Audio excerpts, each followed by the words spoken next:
Kita naman. Okay, sige. So, good morning everyone. Kami po yung Group 1 and ipepresent na po namin yung visual arts criteria po namin. Okay.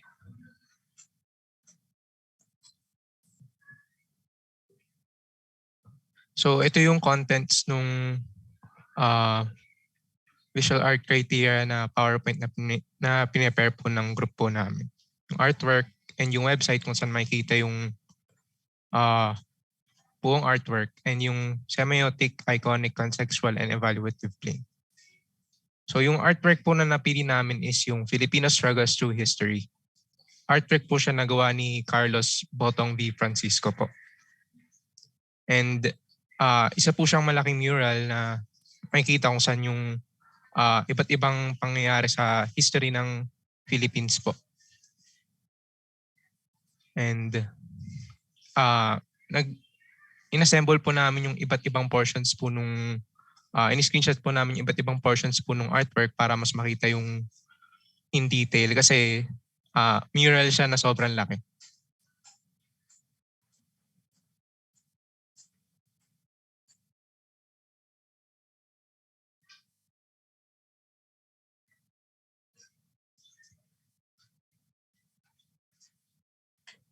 So, ito yung yung website kung saan siya pwedeng makita yung buong artwork. And para dun sa mga gagawa ng analysis 1 later, pwede nyo siyang i-visit para mas makita nyo yung buong artwork. So, ito na yung visual arts criteria namin and syempre magsisimula sa semiotic plane. Good afternoon. Semiotic plane. Francisco has been using a variety of elements together in one composition, and these elements become harmonious in style. So, yung una nating element na tatalakayin is yung line. So, yung iba't ibang length and direction yung linya na ginamit niya sa artwork. Makikita natin yung iba't ibang orientasyon, may patayo, may pahiga, may padiagonal. Yung puro straight line siya. Mostly yung mga kagamitan tulad ng sibat, baril, espada, doon natin siya makikita. Next is yung curve line. Sa curve line naman, yung curve line naman ay makikita natin sa mga tao or yung continuous line na humahati sa iba't ibang section ng painting pag nakita natin yung kabuuan. Yung contour lines naman is yung mga outline ng mga subject or figures na eto nakikita niya sa bilog dito, halos pumatong na siya or dumikit na siya sa isa pang contour lines. Next ng slide po. Next is yung value. Dito natin makikita yung yung lightness of the backgrounds creates a spot for dull colored subject or section. Pinapalitaw niya yung mga subjects na ginamitan niya ng light backgrounds, ganun. At makikita niyo din yan sa ibang sections ng artwork. Next na element is yung color.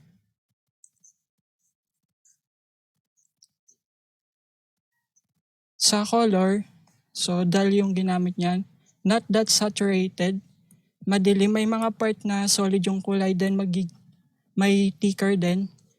Yung sayo naman, makikita natin sa artwork na to na ginamit ang tatlong klasifikasyon ng kulay.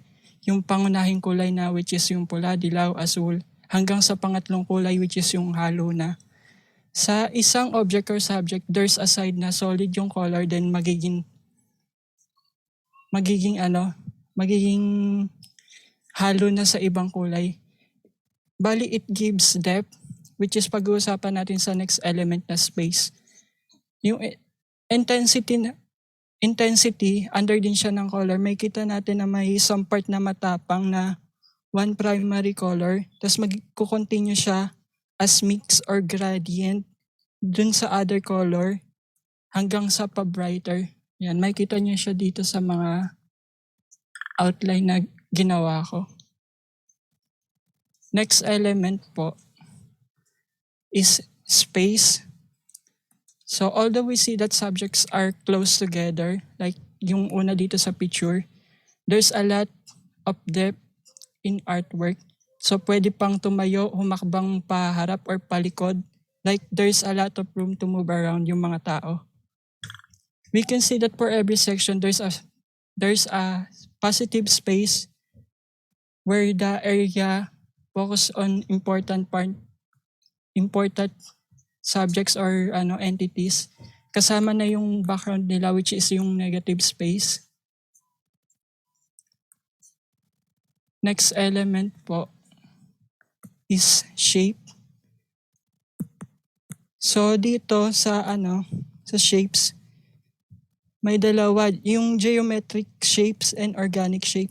Yung una, yung geometric shape dito makita nyo yung mga examples. Karamihan dito yung mga objects sa artworks. You can see yung pagka-perfect shapes nila like ito, geometric logo, circle, trapezoid, square, triangle, and marami pang iba. Next slide po.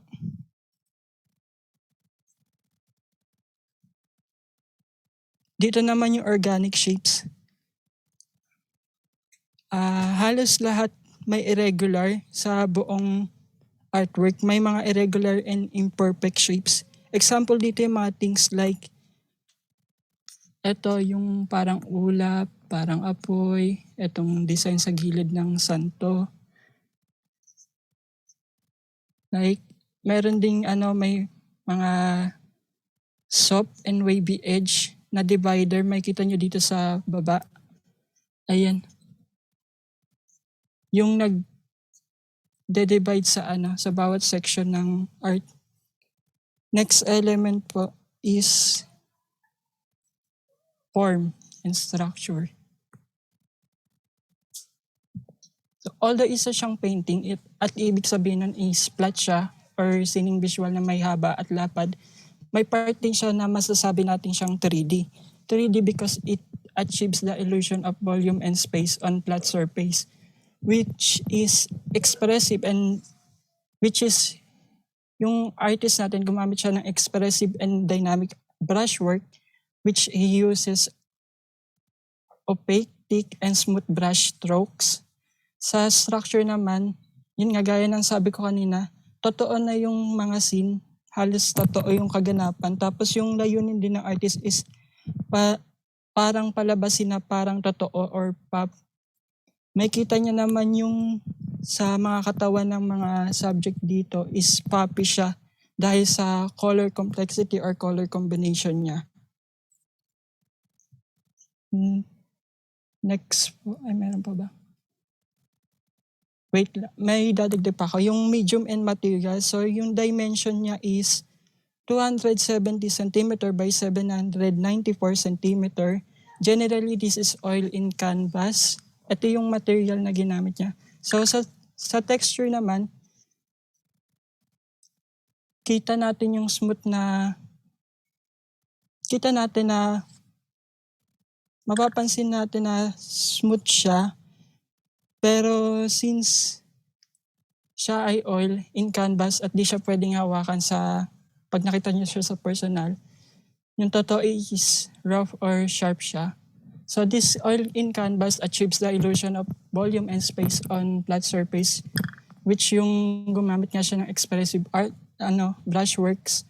There is also an equal distribution of emphasis in overall canvas, and the subjects are in balance and proportionate to each other, which adds to overall consistency and clarity of the art. There is also good interaction of lines, shapes, and forms in creating his desired subjects or section in artworks. Furthermore, his precision with color, value, and texture has resulted in artwork that has both realistic and perceptible to the eye. Yan lang po. Thank you. So, next naman po is yung iconic plane. Without plane, narinig na po ba?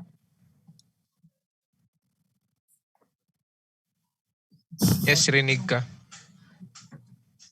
So yung iconic paintings, as we all know, ang daming pinagdaanan ng history ng Philippines, and makikita natin sa mural ni Francisco sa National Museum yung Filipino struggles through history. And yung context nun is yung buong presence ng mga Spanish sa bansa. Nung simula ng pagdating ng Spanish, yung mga native Filipinos, and yung mga nakipaglaban, and heroes, tapos yung Katipuneros. So yung subject matter ng art na ito is yung history itself, kasi pinapakita dito how Spanish ruled the Philippines. And ayun, hanggang makuha natin yung kalayaan, ayun, nakalagay sa mural yung mga events, selected events. So this art is a painting series which depicts selected events mula sa pinakaunang pagdating ng first arrival ng Spanish hanggang makuha natin yung kalayaan. It composes of 10 canvas panels with different scenes or events.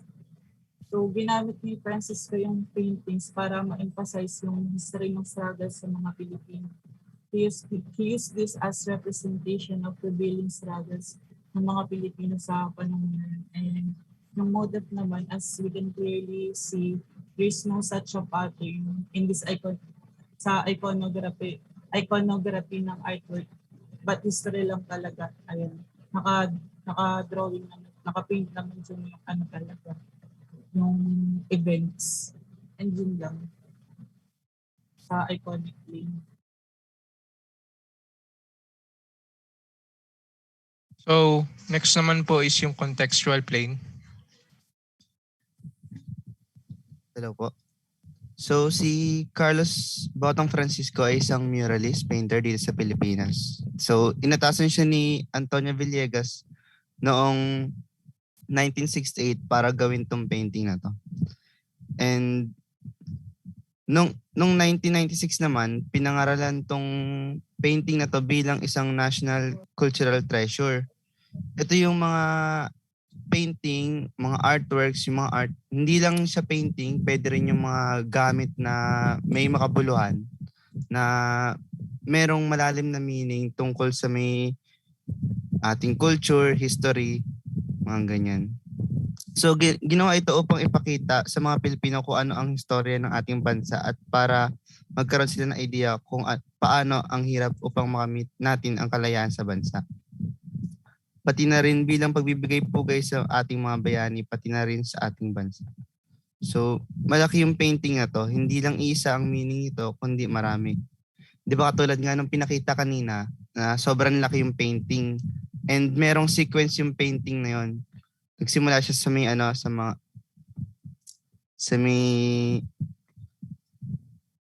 sa may Rajas ng Maynila, tapos sunod yung sa may Spanish era, tapos biglang sa may revolution hanggang sa may American period hanggang makamit natin yung kalayaan. Ayun yung sa may sequence ng painting na yon. Kapag titingnan nyo sa may malapit. So nung 2017, pinalitan ni Mayor Estrada yung pangalan nito sa may na Filipino struggle, kasi noon hindi pa yun yung pinakapangalan niya. Dati yung pangalan niya is History of Maynila lang. Yun lang po. So, yung pinakahuli naman is yung evaluative plane. So, dun po sa evaluative plane na artwork na Filipino Struggles Through History, para po sa amin, binavalue po namin yung artwork niya dahil dun sa message na pinapakita niya. And ina-admire din namin and respect din namin yung display of skill and effort ng artist na makapag-produce ng aesthetically pleasing as well as impactful yung message na artwork. And dahil dito, nakikita namin nabavalue namin siya dahil pinoportray niya yung past life ng mga ancestors natin, yung mga leaders and heroes natin, kung paano sila nag-pull through sa every situation para mas maintindihan natin yung roots, origin, and kung paano yung past is naging relevant today and kung paano yung society natin is naka-root pa rin sa past na ginawa ng mga ancestors natin. And yung privilege naman ng group namin is syempre, para mas maintindihan namin yung artwork, nakapag-search kami ng iba't ibang articles or mga website na nagde-define kung ano yung message na gustong i-convey ng artwork. And pag-gather kami ng information, yun nga, para makapag-formulate kami ng different perspective regarding dun sa artwork and sa iba't ibang factors na pinopossess nito para ma-influence tayong mga audience. And we perceive the artwork as something influential and could impart knowledge to us. And dahil nire-represent nito yung history, syempre pinapakita nga yung past natin, kung paano tayo namuhay noon and kung paano natin nalampasan yung mga hardships and struggles as Filipinos. And pinapakita din ito kung paano nag-blossom yung culture natin, kung paano nag-improve over time. And yun nga, gaya sabi sa contextual plane kanina, yung mural or painting na to, hindi talaga siya Filipino Struggles Through History. Yung original name niya is Kasaysayan ng Manila or History of Manila. And next, yung artwork na to, noticeable yung impact niya sa atin kasi it acts as an eye-opener na makapag-change ng point of view natin kung paano natin biniview yung society today. Binibigyan tayo nito ng insight kung paano nag-iiba yung kamalayang Pilipino sa atin sa noon pati ngayon. And it shows how we work collectively to fight for our rights, freedom, and country, and how we achieved our goals and how our culture improved over the years. And dahil nga sinashowcase nito yung mga struggles ng fellow Filipinos natin noon, ina-encourage din tayo ng artwork na gawin din yung ginawa nila. Uphold our rights and promote the common good for our communities by being vocal with morality as the basis of our principles. And yung artwork na to, yung tulungan tayo nito maintindihan yung contemporary Philippine society dahil yun nga, pinapresent nito yung past natin, ina-enlighten tayo nito about sa origin natin and kung paano ito makikita sa society natin ngayon. And yung artwork, it provides a rough representation of how we Filipinos act against issues in our country, which yields an epitome towards the youth to be broad-minded in advocating effectively on the causes we believe in to attain justice and righteousness. And yung artwork na ito, ina-empower din tayo nito para maging independent na capable of thinking critically and engaging in issues happening around our country. Siyempre, parang relevant na siya sa society natin ngayon. Siyempre nga, dahil papalapit na yung elections, dapat critical tayo sa pag-iisip regarding sa mga issues na nakita natin sa media. Dapat critical tayo mag-isip kung ano yung totoo or hindi sa history or sa mga nangyayaring issues sa bansa natin. So, ayun lang po yung presentation po namin. Thank you for listening po. Pero magandang idagdag dyan yung konsepto kung paano, kasi di ba ang nag-decide talaga na siya, ipadala sa sa National Museum, yung dating mayor na si Lim. So, kaya ko na-appreciate yung effort niya kasi at least kahit na nakikita niya, kasi di ba nasira siya kasi nung nagsisip through yung yung tubig dun sa walls, inevitably dahil nga nasisira yung painting, nalalaglag siya, parang nahuhulog siya or natatanggal siya from the wall. Kaya nag-decide sila na kailangan siya ng kailangan niyang ma-restore. And the only way na mare-restore nila yon na hindi nila masisira yung quality is through sending it to the National Museum. Tapos ang kapalit na lang nun, bibigyan sila ng reproduction nung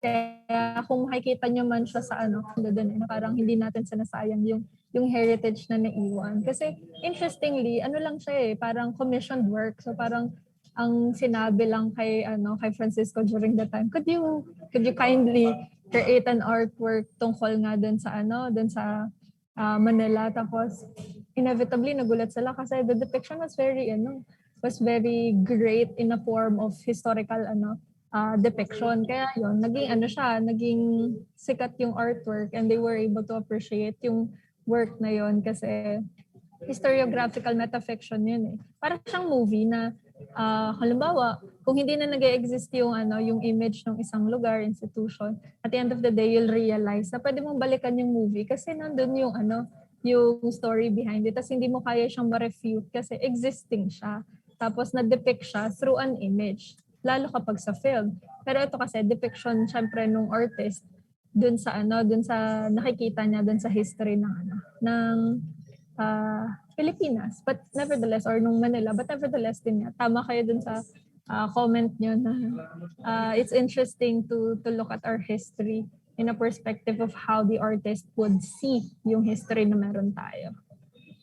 Ayun, kasi hindi yun marerefute eh. Anyways, let's go with the next group. Yung Baliton.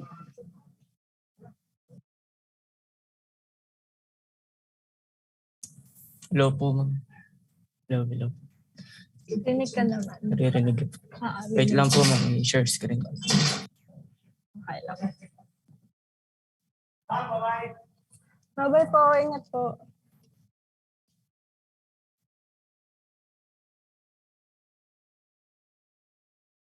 Nakikita na po ba? Kita naman. Ayan. Ready na ba yung mga kagrupo ko? Hello. So, ito po yung kita naman po, ma'am. Hello. Nakikita. Naman. Kita. So, now that yung buong screen mo yung nakikita namin. Okay lang ba yan? ano po yung nakikita mo? Ayan, okay na. Okay na po. Sige, ma'am. Wait lang po. Let's start now. Wala ko naka-share screen ka. May bubble. Nakikita na po. Sige, kita na. Ito, ma'am. Nakikita niyo po. Oo, kita naman. Pati yung pag-alt tab mo, kita. Sige po. Yung buong screen po. Oo, buong screen yung kita. Tumuturo ka sa Tanay? Itong gitna po. Oo, kita. Sorry, naka-dual screen po kasi ako. So, ayan. Let's start now. Greetings everyone to our professor and X na lang niyang open. kita script na. Kita. Sige, mama. Let's start na. Greetings everyone. Here we are to present our visual art analysis. So, here everyone, do you know what visual art is? So, alam niyo ba yung ibig sabihin ng visual arts? So, Bagsak na daw pag hindi alam. lagot kayo kay ma'am pag hindi niyo alam ang ibig sabihin ng visual arts. So, ang visual arts, ito yung ibig sabihin nito ay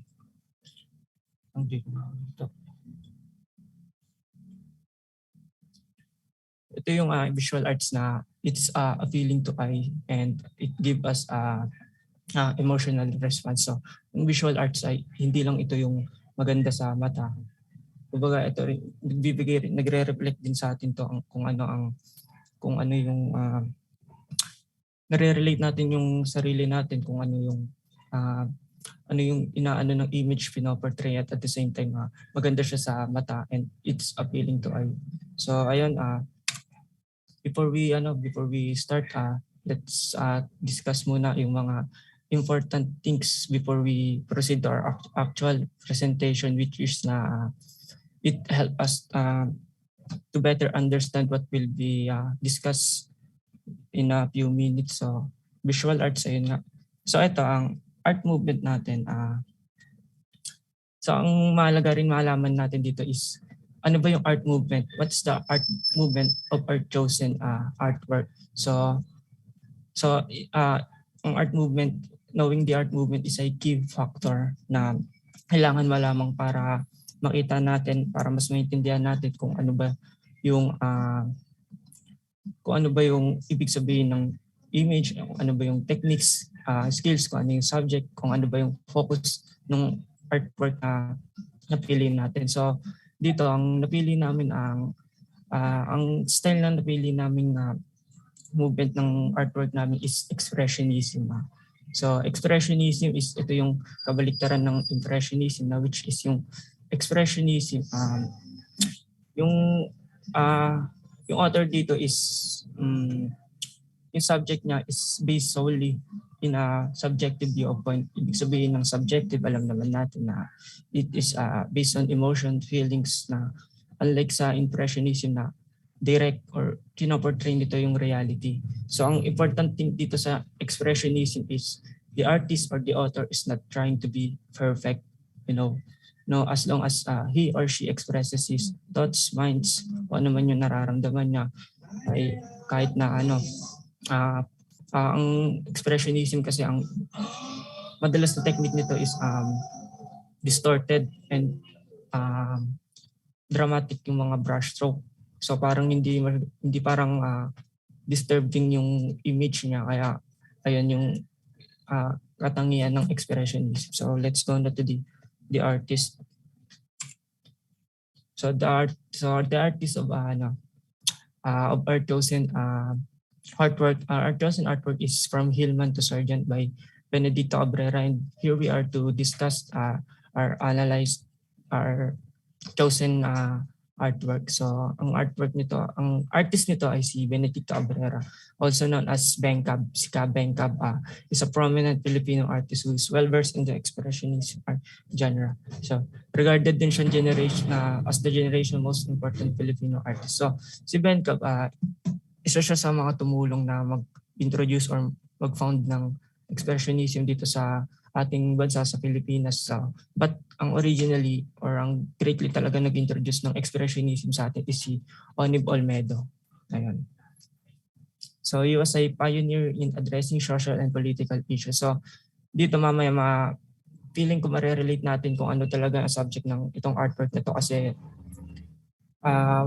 ayan, parang lahat tayo makaka-relate kung ano yung ibig sabihin ng artwork na napili namin. So in 2006, si Cabrera din po ay na banyagang National Artist for Visual Arts ng ating Philippine government. So ito po yung art. Nakikita po. From Hillman to Sargent, created in 1978. So ayan. So let's go to the actual analysis of our visual art. So let me call to Ms. Baliton to discuss the first criteria for our visual art analysis.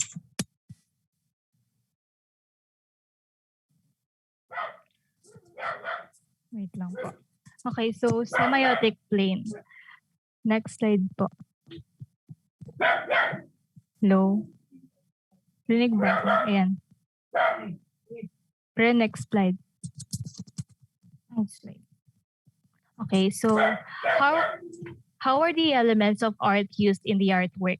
Ben Cabrera's 1978 From Hillman to Sargent is a 26.01 centimeter by 33.5 centimeter masterpiece.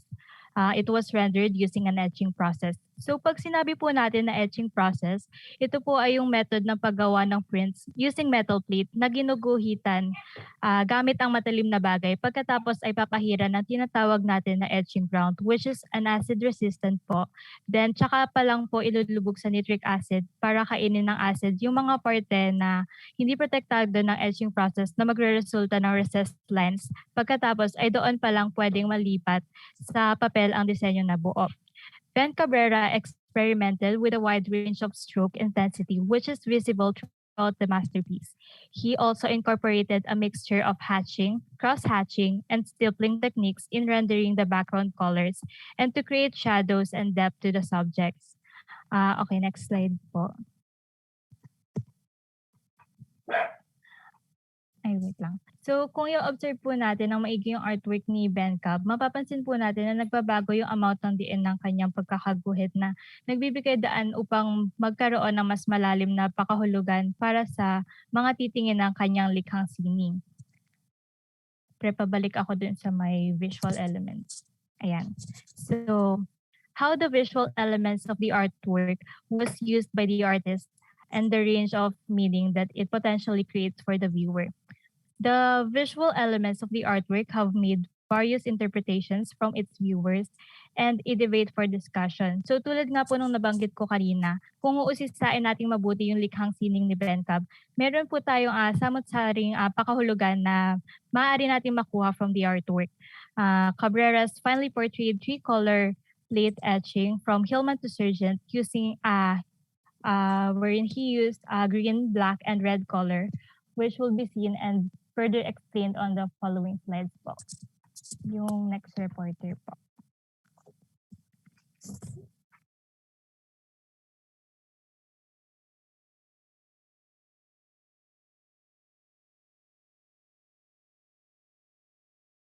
May na yung boses.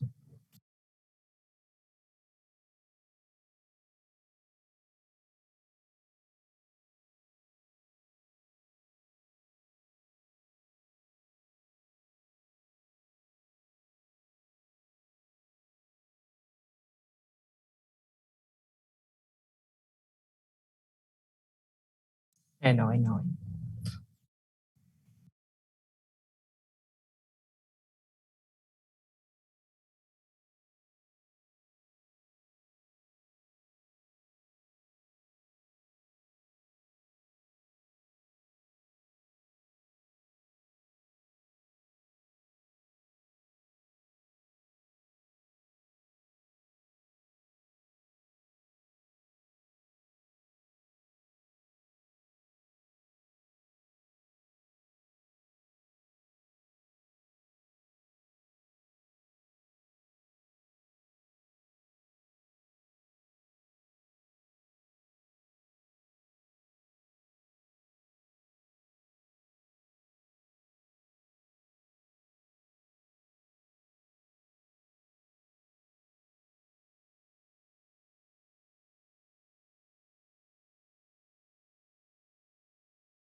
Tapos okay ka na. Sige, let's go on to the contextual plane. So itong part na to, I think this is very important to know kasi sa lahat ng artwork ito sa view ko ito yung pinaka-importante kasi ito yung dito natin malalaman yung background on why the artwork is created, no. So nakita natin na yung From Hillman to Sargent was created because inaali siya dahil sa martial law or dun sa administration ni Ferdinand Marcos during that time, you know.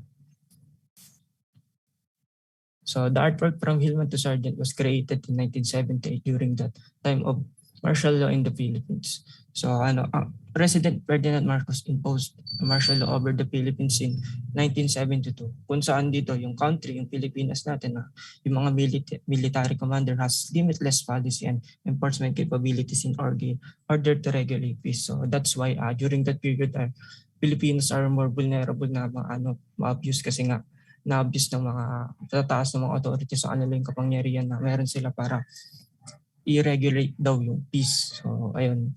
So, silence and prudence are the primary line of protection utilized by Filipinos. So, silence, pananahimik, and prudence. Ang sabihin ng prudence ay ito yung magiging wise mo. Magiging wise mo kung ano yung gagawin mo, kung ano yung sasabihin mo during that time. Kasi ayun yung pinaka-importante mga bagay upang ito yung mga taong nag-oppose dun sa Marcos administration. So, ayan.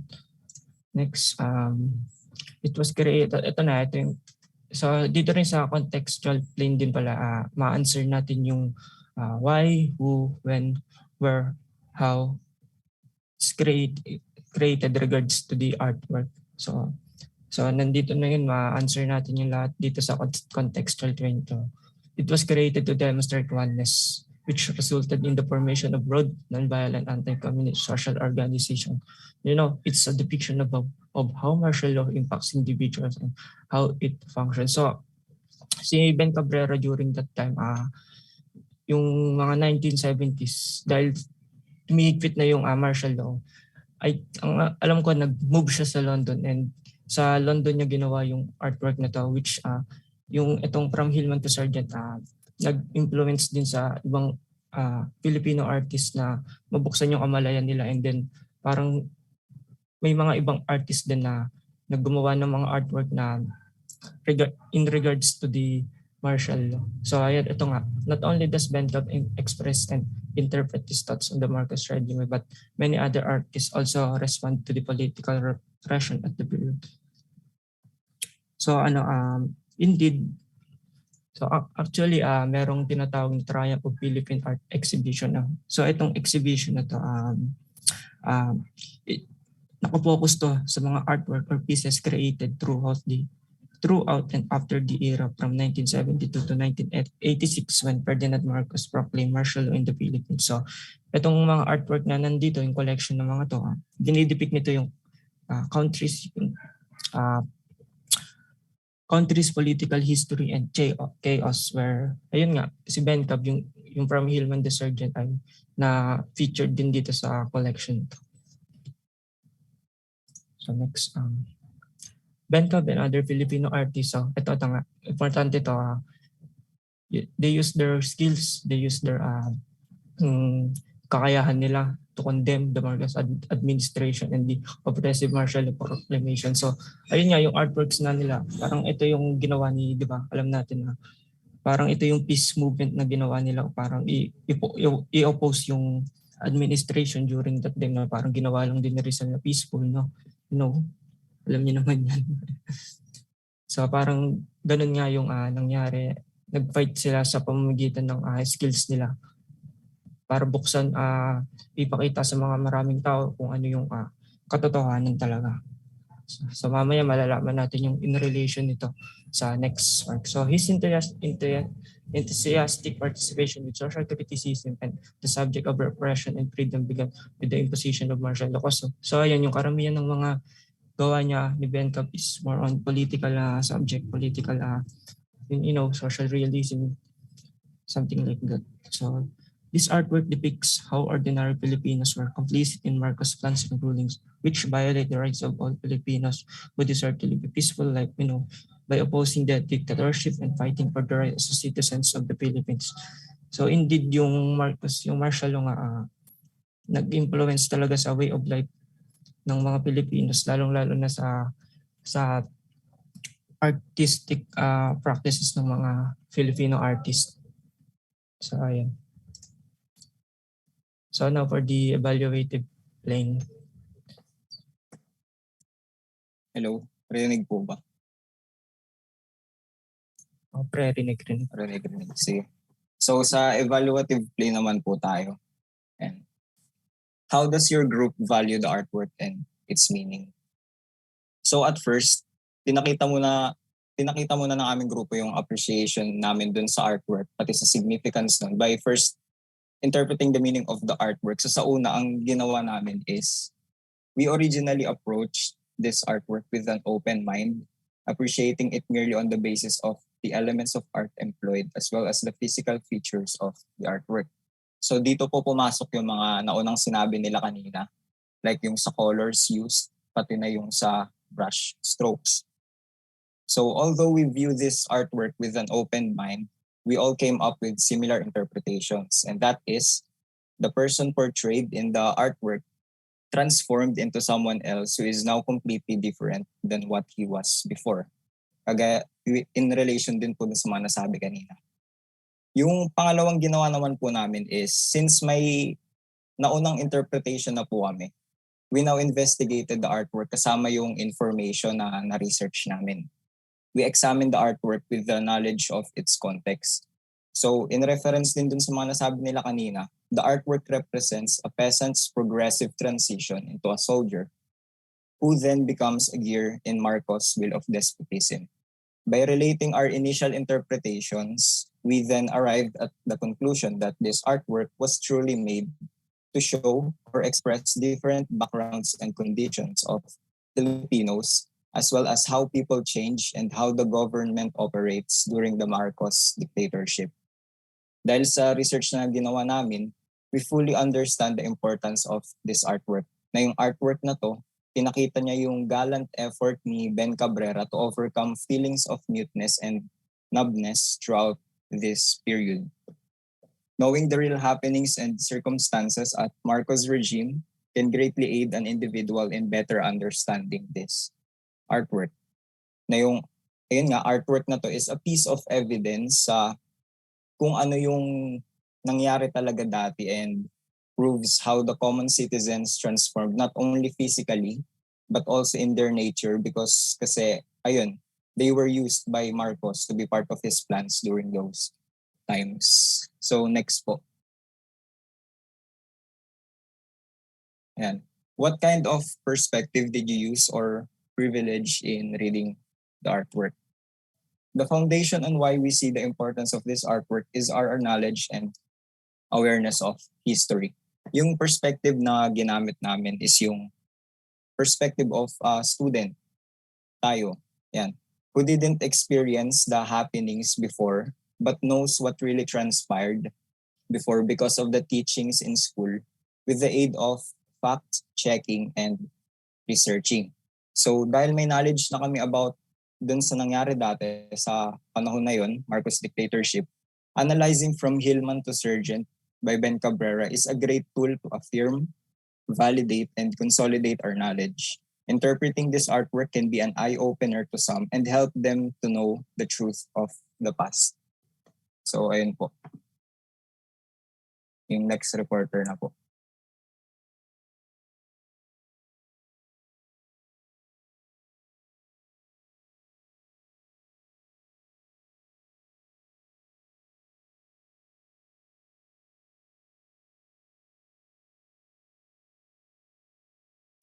Hello. Si Trakenya. Nandiyan ba si Trakenya? Hello. So, ayun, mukhang wala yung... naririnig ba? Hello. Naririnig ka. Sige. So, mukhang wala yung isa namin na kagrupo for the last part. Siguro, itong... so, ayun nga, itong artwork nito na from Hillman to Sergeant really tawag dito. Ayun, nakakapukaw sa atin mga Pilipino. Kasi alam naman natin yung nangyari sa martial law which depicts yung yung artwork is very straightforward because it's solely focuses on political turmoil happening in the Philippines during Marcos administration. So sa kamalayang Pilipino, makakatulong itong artwork na to. Lalong-lalo na ngayon sa darating na election para ma-critic natin kung sino pa ang sunod na maupo sa pwesto natin. So ayun, hindi daw marinig yung last member namin. Hello, pre. Hindi ka marinig. Hello. So tuloy ko na lang to. This kind of artworks greatly influence people to push for citizenship history, to promote a strong national identity and even national loyalty by learning lessons of individual and collective dilemmas that have experienced the dictatorship firsthand. So indeed yung history nag-i-speak until now kung ano yung nangyayari sa atin na there's really a connection from the past to the history kung ano yung nangyayari sa atin. Kaya that's why itong from Hillman to Sergeant, it's really contribute to our understanding of kamalayang Pilipino. Ayun po. And may last pa dito.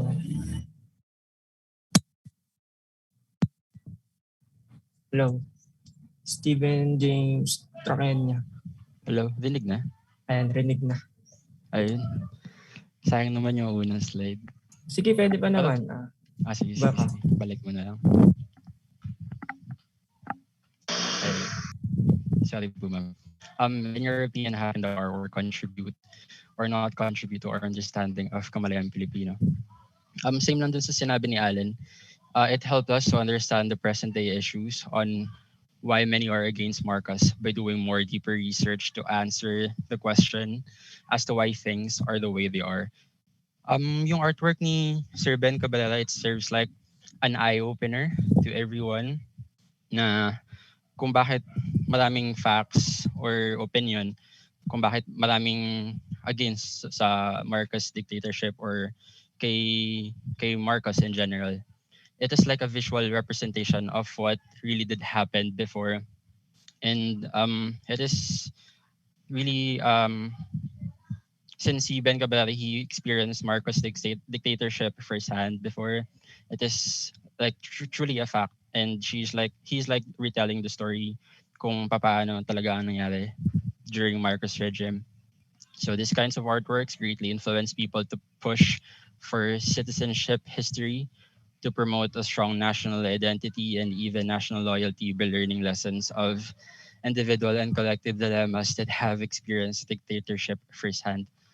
So next slide. So yun. How do we understand contemporary Philippine society and the Filipino condition through the artwork? Since yun nga, malapit na yung national election, it is very important na magbalik tanaw sa mga gantong uri ng visual representation para ma-distinguish natin kung ano talaga yung totoo sa hindi totoo. Kumahalat kasi lahat yung mga fake news, yung mga pro-Marcoses and anti-Marcoses nagtatalo kung ano talaga yung totoo. And malinaw naman sa mga textbooks, sa mga history books, and also dito sa mga visual representation kung ano talaga yung tunay na nangyari. It is important that it might declare our own future for the next couple of years kung sino talaga yung karapat-dapat na piliin natin sa presidency this season. It helped us develop judgment in national issues by understanding past situations of people and societies. It assists us in making appropriate decisions. It helps us form vital skills necessary for good citizenship, and it inspires us. It gives us hope na magkaroon ng tamang judgment, ng tamang pakiwari kung sino talaga yung karapat-dapat na piliin bilang leader ng Philippines for the next 6 years. Yan lang. Thank you. So, ayan, that's all. Thank you for listening. Hope you learned something from us. Thank you. Okay na po, ma'am. Thank you. Siguro interesting lang din doon kasi di ba yung argument nila hindi nga totoo yung sinasabi nila regarding the Marcos regime. Pero di ba dito makikita mo yung ginagawa ng mga artists are, again, as we have mentioned, yung artwork din naman siya patok sa buhay. There has to be some function behind it or a reason behind it. Ba't nila ginagawa yun? Kaya di ba, kung babalikan natin yung ginagawa ng mga artists na yun during the Marcos regime, you cannot say it's a lie kasi hindi siya hindi siya isolated case but rather there are a lot of artists who would try their best na ipakita kung ano talaga yung ginagawa nila through artworks. Yun yung na-mention ko sa inyo. So maganda yung kay yung Marcos and his cronies ni Pasita Abad. Interesting siya kasi at the first glance yung katulad nung ginawa ni Ben Cabrera, at the first glance you might not think na hindi siya artwork regarding the Marcos regime, but you'll end up realizing kapag nakita mo yung context, ano pala talaga siya. It's about what happened in the past, and it's just sort of storytelling regardless kung mukha man tong hindi realistic o kaya naman hindi siya mukhang depiction talaga ng realidad. Tapos tama kayo dun sa sinabi niyo kasi 'di ba yung ang weapon talaga ng mga perpetrators are silence and secrecy. Ang ang magandang pag-usapan doon, hindi lang siya sa Pilipinas nangyari. In fact, sa Western culture, nang simula talaga yung civilization, what they do is they really destroy every form of evidence na meron yung naunang kultura. So, ano mangyayari kapag ganun yung ginawa natin or ginawa ng perpetrator? Sa ngayon din nun, hindi maaalala ng mga tao kung anong nangyari noon. So, yung issue regarding sa kung totoo ba na mayroong historical revision, ang weapon kasi nila is, again, silence and secrecy. I-destroy nila lahat ng form ng evidence para kapag ka meron ng nagtanong, ang isasagot lang nila, wala ka namang proof. 'Di ba sa pag-advance ng technologies at pag-advance ng social media, nagkakaroon tayo ng resibo. Kaya 'di ba laging ginagawa 'yun ng mga ng mga nasa Facebook o #resibo kasi 'di ba whatever is uploaded in the cloud remains in the cloud. Hindi niyo na 'yun mabubura. Kaya 'di ba lahat ng mga pinopost sa Facebook basta merong nagkaroon ng kopya maliban sa iyo, maduduplicate 'yon. Kaya ang goal nila during the time, dahil wala pa nga social media, hindi rin ganun kasikat yung paggamit ng TikTok, Facebook. So, ginawa siyang weapon during the time. Kaya nga, di ba, nung time ni Marcos, nagpasara din naman siya ng mga pinaya lang siya ni Duterte. Nagpasara din siya ng mga TV networks. Tapos, ang niretain niya lang, syempre, yung mga yung mga ka-close niya or kaya naman yung mga tao mag-a-agree sa kanya na kung ano lang ilalabas ay yung mga magagandang aspeto lang tungkol sa kanya.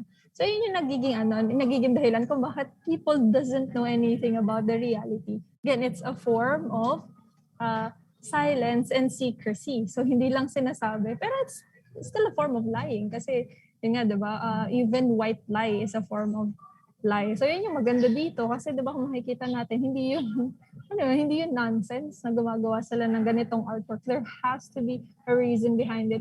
There has to be an understanding of the context behind why they were there. Kasi part na nga siya ng history natin at part na rin siya ng kung paano natin tatanggapin na hindi mo kayang i-refute yung existence nung tinutukoy nung artwork na yon. Okay, let's have the next group. Let's see. Soriano, Simon, Boko, Sanggalang, saka si Biro. Yan. Hello, rinig po ba ako? Rinig ka na. Good afternoon. We are Group 3 and our group will be reporting about the interaction which is created by Victorio Edades, Galo Ocampo, and Carlos Botong Francisco. Next slide, please.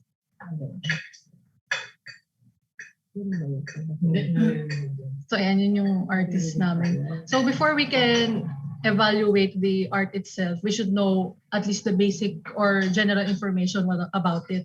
So, what is the interaction? The interaction is a painting and mural created by the triumvirate of Victorio Edades, Galo Ocampo, and Carlos Botong Francisco in the year 1935. The mural was originally a painting whose idea was pioneered by Victorio Edades bago niya ito shinare sa dalawa niyang associates nung triumvirate. Then after he shared the idea, they agreed na they'll work on it. And they copied the painting from the canvas onto the wall of State Theater sa foyer ng State Theater, which is designed by Juan Nakpil. However, yung mural, it doesn't exist anymore dahil sa nabomb siya nung World War II and it only left the painting, which we will see in the next slide. Next slide, please.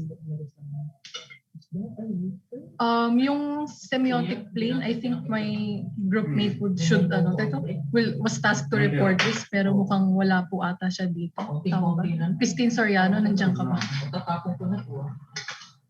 Okay, mukhang hindi po sumipot. So ako na lang rin po magre-report. So sa semiotic plane, where we'll talk about the elements of the art, pati na rin how the viewer perceives yung elements na ito. Para malaman natin ito, we'll evaluate each element na nakikita dun sa artwork. First is yung line. Sa artwork, we can see na a variety of vertical, horizontal, diagonal, straight, curved, thick, and thin lines were used to form the outlines and the details. Hindi man sobrang heavy yung outline na black, pero you can see na the elements in the art are visible talaga to the viewers kasi variety ng lines ang nagamit. As for the shape, iba-iba rin na free form tsaka geometric shapes ang nagamit. Yung geometric shapes makikita mo dun sa patterns ng fruits, dun sa damit nila or yung sabi ko kung ano yung dati mong ginagawa. makikita mo yung geometric shapes dun sa fruits, dun sa mga sako sa likod. And ayun pa, yung mga free form na dun sa bodies ng mga babae or yung puno, ganun. As for the form, yung form kasi it's a element of art na kita sa three-dimensional. Wait lang, it's lang po.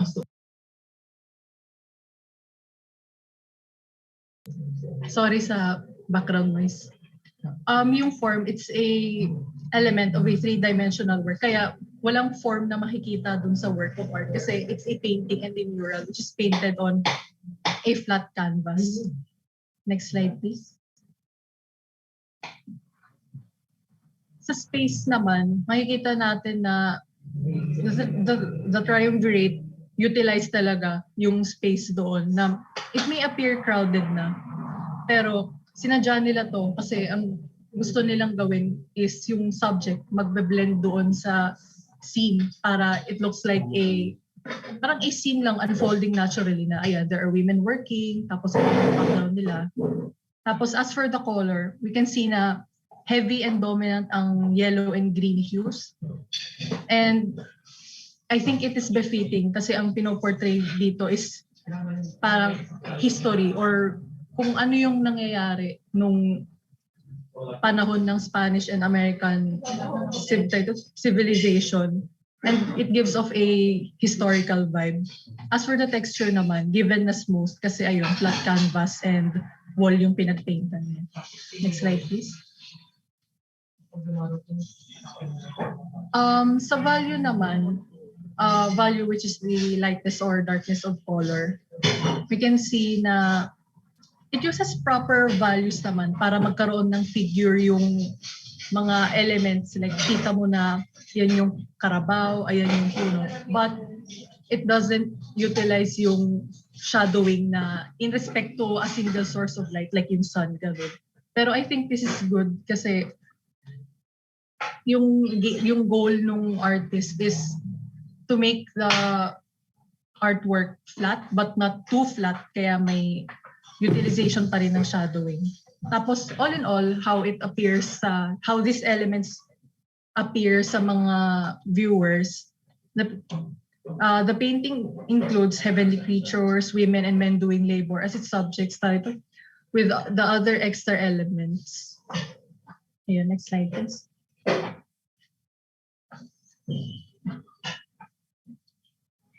Itong part din yung iconic plane, which is supposed to be reported din by my other groupmate na wala din po ata, sadly. So ako na rin po uli ang sasalo. So ayun po, the iconic plane is, yun na yung mas Opo, iniwan na po. Yun na po yung mas malalim na tingin dun sa mga elements ng painting. So ayun, sa interaction, it depicted women actively participating in labor forces. Tapos, according to an interview na ginawa, in-interview si Victorio Edades noon, ang sabi niya, yung depiction niya of women participating sa labor forces, pati na rin yung mga nagtatrabaho po in the background, it's what the American civilization taught to us, which is work daw. Which is, ayun po, yun yung sinasabi niyang influence daw ng American civilization sa atin, which is they taught us how to work. Tapos, ayun po, yung heavenly creatures in the painting, yun po yung influence ng Spanish colonizers sa atin na, ayun, yung religion tsaka Christianity.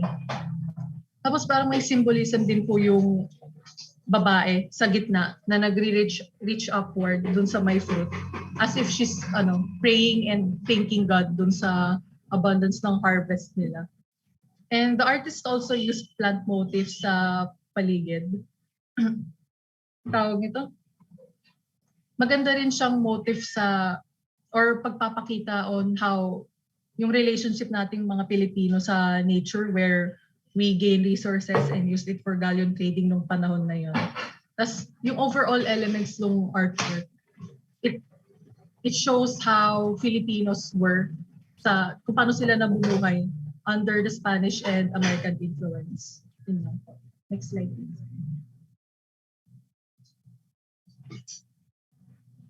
So yun, as for the contextual plane, yung kagrupo ko naman na po na nandito na ang magre-report. Next reporter please. Good afternoon po. So, ang contextual plane po.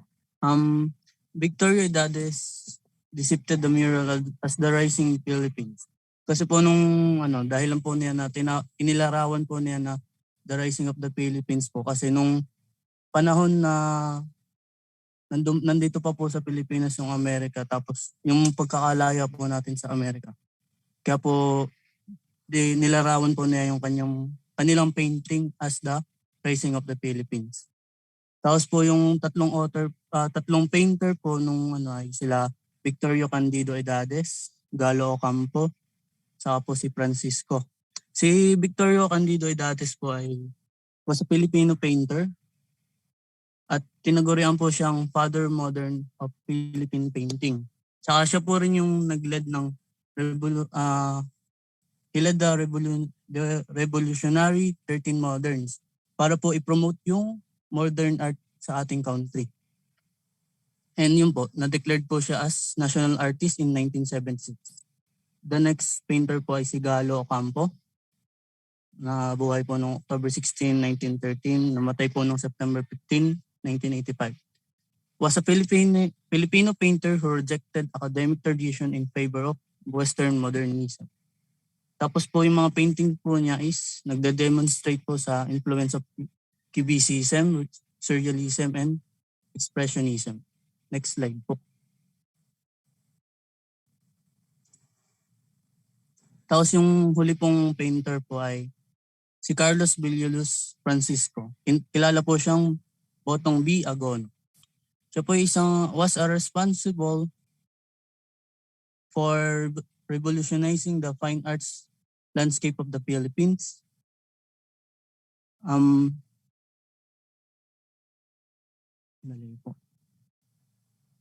Tapos po, he invoked the community life of Philippines gathering and festivals through his art. So yung mga painting po niya is connected po lagi sa yung lagi po niyang tema is parang sa mga ngingisda po. Doon po siya nakapokus. And yun po, paano po nabuo yung kanilang ginawang artwork is they began the artwork by painting on a canvas and then pasted into the wall of the State Theater Manila in the year 1935. Bali, po sila, parang brainstorming kung ano pong magandang ilagay. And parang naging sketch po yung nasa canvas bago po nila ilagay sa isang wall. And then, yun po, nagkaroon po sila ng tinatawag na division labor na kung saan po si Victorio Edades po yung nagawa ng composition at yung nag-sketch po sa wall ay si Galo Ocampo and ang nagawa po ng feeling ay si Botong dahil po sabi ni Victorio Edades ay mabilis naman po daw siyang kumilos or gumawa. Yun lang po. Thank you po.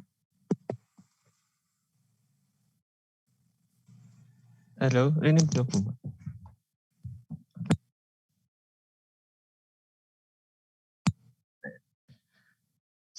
So for the next part, ang evaluative plane, dito po papasok yung pagsagot sa tatlong tanong na first of all, how does your group value the artwork and its meaning?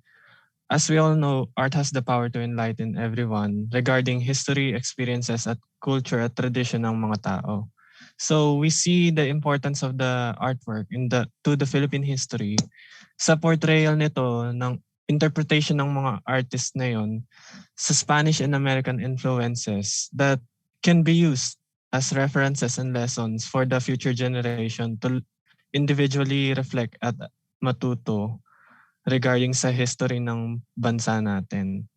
Tas for the second part na what kind of perspective did you use or privilege in reading the artwork? Lahat ng artwork ay maaring ma-view sa iba't ibang perspective.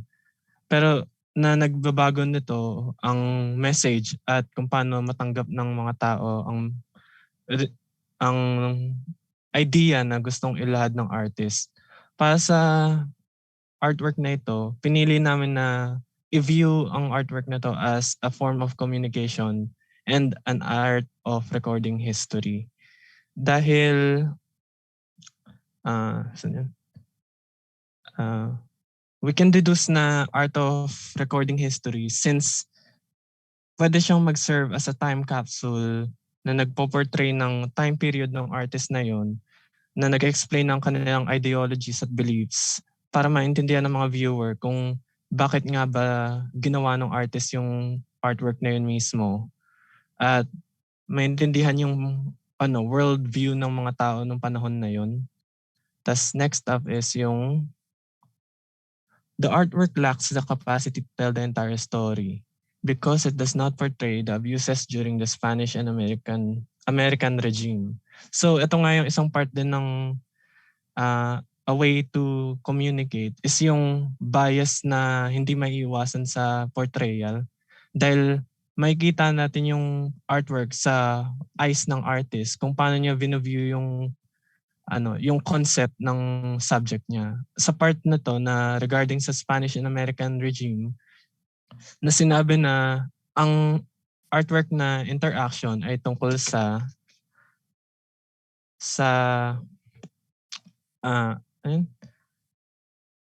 paglago ng Pilipinas due to the influences of the colonizers. So doon makukuha natin yung thought process ng artist kung paano niya in-interpret yung idea.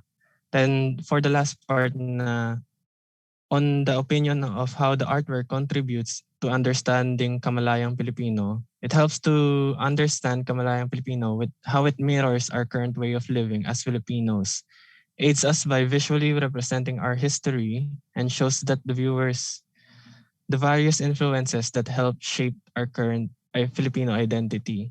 So tulad nga ng paggamit ng artist nila ng more analogous na color scheme ng green and yellow para mag-merge yung artwork as one piece and mawala yung boundary ng subject at background para mag-merge ng isang one image lang. Pero para mapakita yung sense of community nung gustong ilahad ng artist na nagre-reflect sa how we live now with the influences of other other influences from the past colonizers. Yun lang ako. Ay, dadagdag ko lang sige. dun sa yung nasabi namin na the artwork lacks the capacity to tell the entirety of the story. Alam po namin yung nasabi kasi yung pinapakita doon is yung influence daw ng American sa atin is work. Yung Tapos positive lang. Yung positive lang po yung pinakita pero na-neglect pa niya po yung truth. Ito yung abuse yung ganun, which is still part of the truth. Though, gets namin kasi it's a mural. Parang, it's for the public eye to see. Tapos, nung time na yun, 1935, underpass sila ng American. So, hindi nila pwedeng mapakita yung bad side. Pero, bilang students na alam yung history, napag-aralan at least yung basic history ng naging colonialism sa atin. Aware tayo na may mga masasamang nangyari na hindi pinortray ng artwork. Kaya nasabi namin na it lacks the capacity to tell the entirety of the story. But nonetheless, nakatulong pa rin naman siya kasi sa pag-intindi ng Kamalayang Pilipino kasi it still shows a part of the truth but just not the whole of it. Yun lang po. Pero in defense ni Edades, kasi diba nang na-interview sa tungkol doon sa mga ginawa ng mga murals, na-mention niya na kasi diba, yung symbolism noon was when na-inaugurate yung Commonwealth sa atin. So nag-grant na yun ng Amerika. So kaya siya tinawag na The Rising Philippines kasi more likely yung painting, di ba? It was Independence. called the Rising of the Philippines. So, in one way or another, they were optimistic about the thought na, uy, kaya na maging independent, quote and unquote, independent ng Pilipinas. Until such time, we found out na joke lang pala yung ginawa. Yun nga po, sa context po nung time. Pero syempre, yun nga, on Edades defense, yun nga, ang point ng mural was to become optimistic of the rising of the Philippines.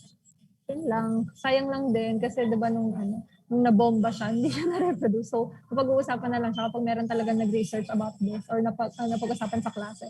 Pero pag pumunta ka halimbawa ng mga museums o kaya mga reproduction ng ilang mga sikat na ng mga gawa ng mga artist, hindi na siya masyado nakikita. Anyway, let's have the next book.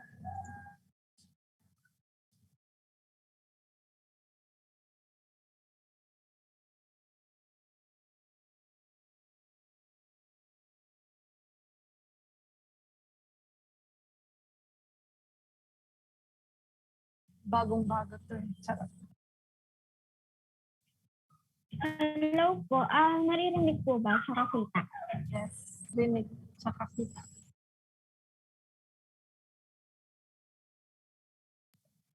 Okay. So, hello. Good afternoon, everyone. This is Group 4. Wait lang po.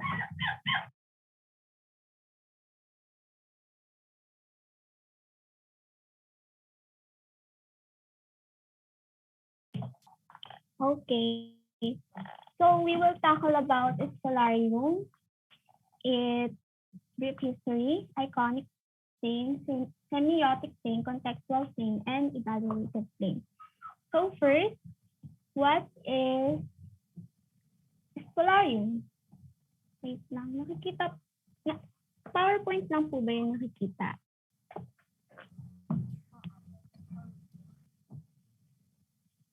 Okay, sige. The Spolarium, often misspelled Spolarium, is a painting by Filipino painter Juan Luna. One of the examples na misspell siya is the movie of Disken, which is entitled Alone Together, na nagkakilala po sila because of the misspell of Spolarium. So ayun, tip ko lang po kung gusto niyo pong magka-love mag-ano po, i-misspell niyo din po yung Spolarium. Joke lang. Tapos ayun, Juan Luna is Filipino artist in the 19th century, and he is become one of the first recognized Filipino artists. Kasi Luna, working on canvas, spent 8 months completing the painting, which depicts dying gladiators. It will explain po next report. Tapos yan. The painting was submitted by Luna to the Exposition Nacional de Bellas Artes in 1884, where it gathered the first gold medal out of 3. Tapos in 1886, the painting was sold to the Deputación Provincial de Barcelona for 20,000 pesetas. Pesetas was the currency of Spain between 1866 and 2003. And if we convert it to peso now, it will be 7,015.12 pesos. It is currently displayed on National Museum of Fine Arts in Manila, and it is the first work of art that visitor upon entry into the museum. Next. Hello? Ano pa? Hello? Okay, considered as the largest painting in the Philippines, Spolarium is an oil on canvas masterpiece with dimensions of 4.22 meters by 7.675 meters. So life-size yung painting. This painting depicts the history of the Romans as it can be observed with the dying gladiators. So these gladiators were usually slaves from conquered countries or traitors of the Roman Empire. Next slide.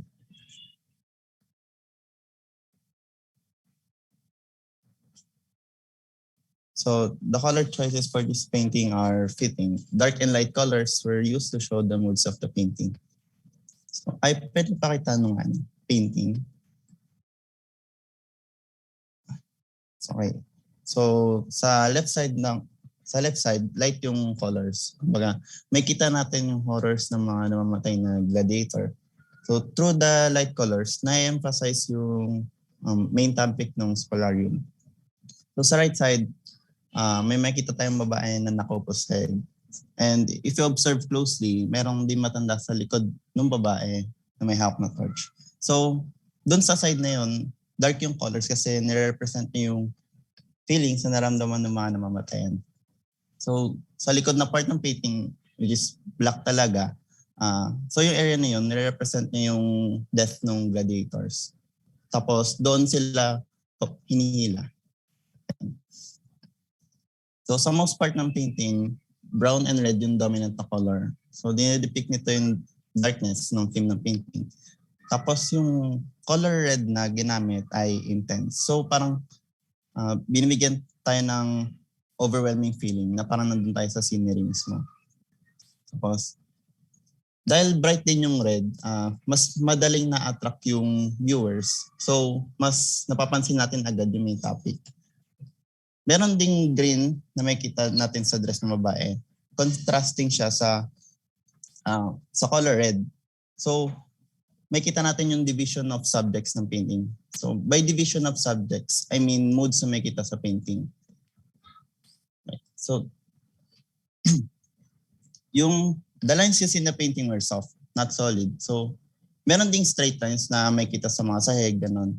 Pero, merong lines na may straight lines na hindi literal na straight line talaga. So may kita natin sa mga katawan ng mga soldiers na humihila sa mga gladiators. Straight yung arms nila, tas yung mga body nila. Pero may ginamit din na curve lines para ma-outline yung mga tao. Siyempre, wala namang straight na tao. I mean straight, like literal na straight line. So ayun. Along with the painting being life-size, yung combination ng color choices and soft lines ni Juan Luna ay nagbibigay ng realistic depiction na nangyari sa history. So, in that way, na-immerse tayo sa mismong painting or mismong scene na nangyari sa history.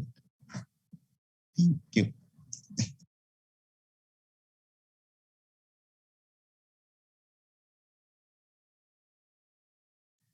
Narinig na po ba?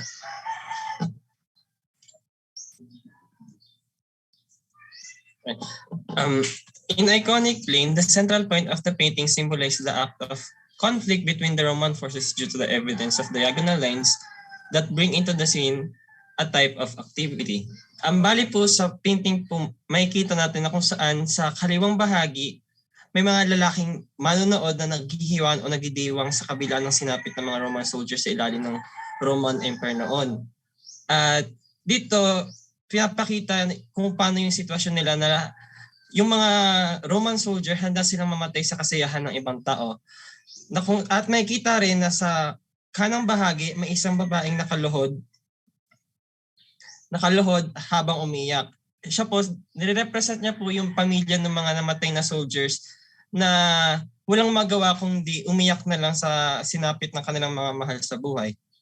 Bali po, dito sa painting po pinapakita na hindi pwedeng magkaroon ng kaayusan at kapayapaan ng bawat isa kung walang handang tigilan or sumubok na tapusin na yung mga nangyayari.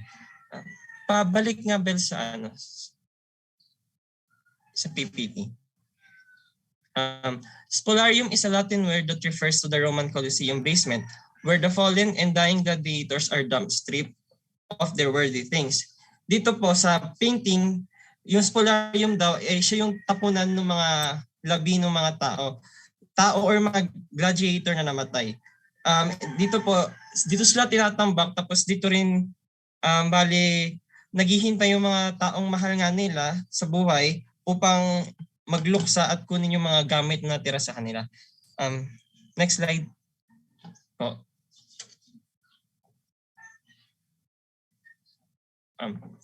The formal elements used in this art are lines, shape, light, colors, and visual texture.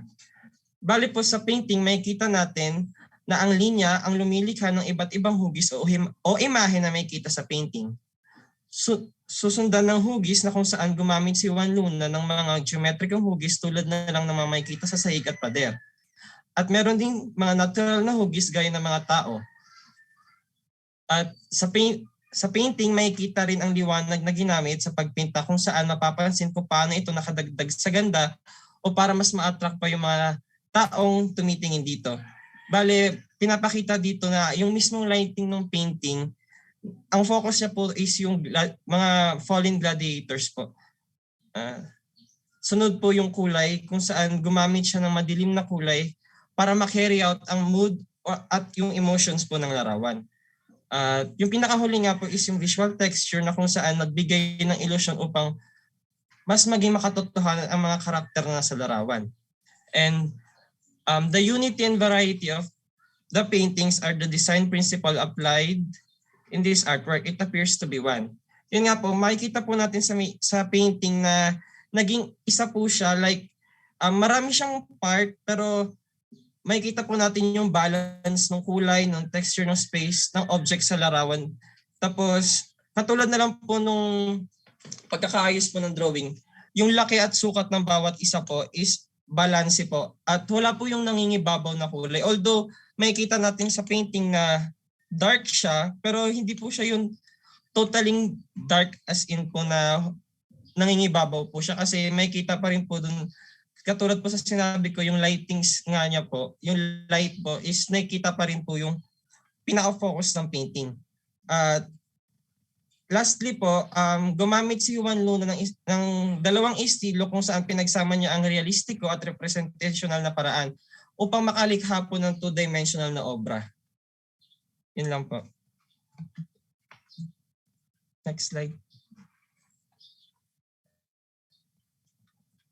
So, bali po si Nathan dito kaso may family emergency po kaya ako na rin po yung magre-report. Sa contextual po, it is said that the Spolarium is viewed as a representation of the grief and pain of the Filipino during the Spanish colonial era. However, it could also be seen that the Spolarium represents three general ideas: injustice, prejudice, and suffering. So, sinasabi sa Spolarium, ang sinasabi na nagre-represent ito sa mga sinapit ng mga Pilipino noong panahon ng Kastila kung saan sinakop nila tayo. Una na dito yung injustice. Sa panahon ng mga Kastila, injustice kasi hindi pantay yung trato sa mga Pilipino. Andun na yung part na hindi nila kayang ipagtanggol yung sarili nila kahit hindi naman talaga sila yung may mali, or sabihin na natin dahil lang sa may nakabangga silang mas nakakaangat sa lipunan, direktang maano na po sila. Sila na po yung may kasalanan, hindi man lang po dumaan sa maayos na proseso po. Prejudice po dahil nung panahon ng Kastila, ang tingin po sa prejudice din po kasi ang tingin po sa atin ng mga Kastila noon is mangmang or yung mga walang alam, ignorante sa buhay, at in short po, mga wala pong pinag-aralan. And suffering po kasi pinapakita, like sa painting po, yung paghihirap ng mga gladiator, which is naranasan din po ng Pinoy sa ilalim ng pananakop ng mga Kastila, tulad na lang po ng pagtatrabaho sa kanila ng higit po. Kumulang buong araw or higit pa. Yun naman po. Thank you.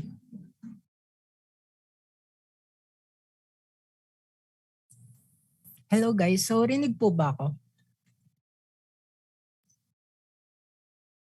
So now, punta naman tayo sa discussion ng grupo namin on how we value Spolarium at ang halaga nito sa ating lipunan, pati na rin sa kamalayang Pilipino. So ang Spolarium ni Juan Luna ay tumatalakay nga sa kaganapan ng paghahari ng Espanya sa bansa. So para po sa amin, ang mga ginamit na simbolo, yung mga visual at mensahe ay tunay na naaangkop sa kalagayan ng bansa noon. Kahit ilang dekada na ang nakalipas pagkatapos itong magawa, yung mensahe ng Spolarium ay maaari pa ring makapagpabago ng pag-unawa at higit sa lahat ay makapagpaalala ng ating tunay na kasaysayan. So next slide po.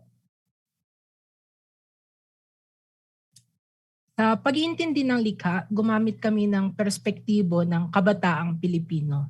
Kahit na hindi man tayo yung naka-experience ng mga kalupitan na sinapit ng ating mga ninuno, tiyak pa rin na may matututunan tayo mula sa Spolarium at talagang magpapaalala sa atin upang hindi na muli maulit sa kasaysayan ang mga karumal-dumal na pangyayari noon sa Pilipinas.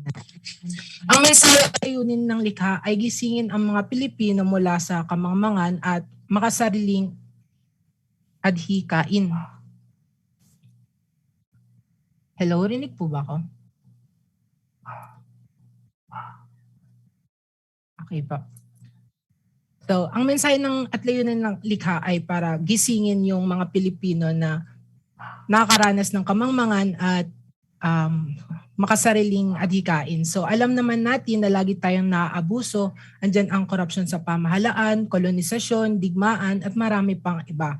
Ngunit, marami sa mga Pilipino ay hindi natututo at patuloy na kumakampi pa sa mga taong nanakit sa atin. Gamit ang spolarium, mababatid natin ang kamalayang Pilipino na laganap sa panahon ng pananakop ng Espanya. Ang nakakalungkot lang dito ay hanggang ngayon, ang pagiging makakalimutin sa kasaysayan, pati na yung pagkampi sa mapang-abusong mga individual ay patuloy na nagiging parte ng kamalayang Pilipino ngayon. So next. Ayun nga, sa tuwing manonood tayo ng balita or magi-scroll man sa social media, laganap talaga ang mga headline na tungkol sa korupsyon, pang-aabuso, digmaan, pagsasamantala at human rights violations. Pero majority pa rin ng Pilipino ay kumakampi pa sa mga salarin kung bakit nangyayari yung mga nabanggit ko. So kahit na ang spolarium ni Juan Luna ay ginawa pa noong 1884, ang mensahe nito ay kailangan pa rin marinig ng maraming Pilipino. Yung kasalukuyang estado ng pag-iisip ng nakararami ay kinakailangan magbago, kailangan nilang buksan ang kanilang isipan at siguro intindihin ang mensahe ng spolarium upang sila ay maliwanagan. Hindi lang para sa sarili kundi para rin sa bayan. So that concludes our presentation po. Thank you so much for listening.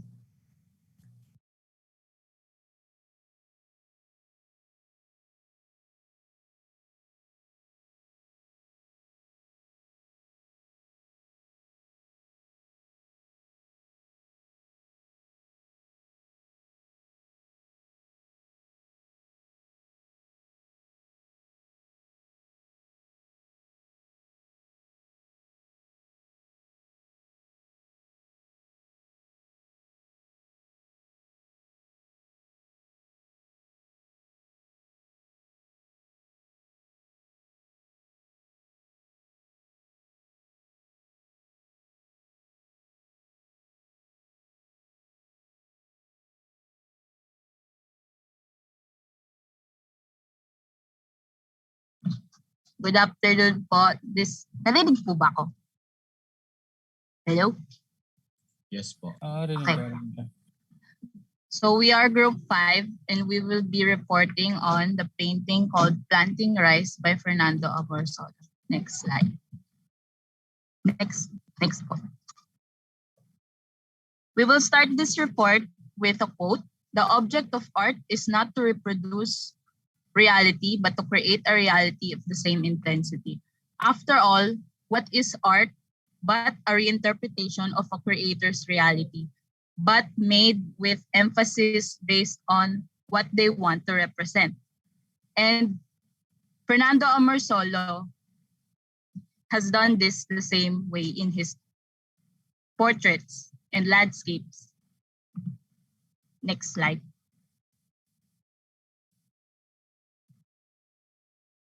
Next slide ulit. Fernando Amorsolo, born Fernando Amorsolo Y. Cueto, was a portrait and painter of rural Philippine landscapes, encountered post-war Impressionism and Cubism, which became major influences on his work. Next.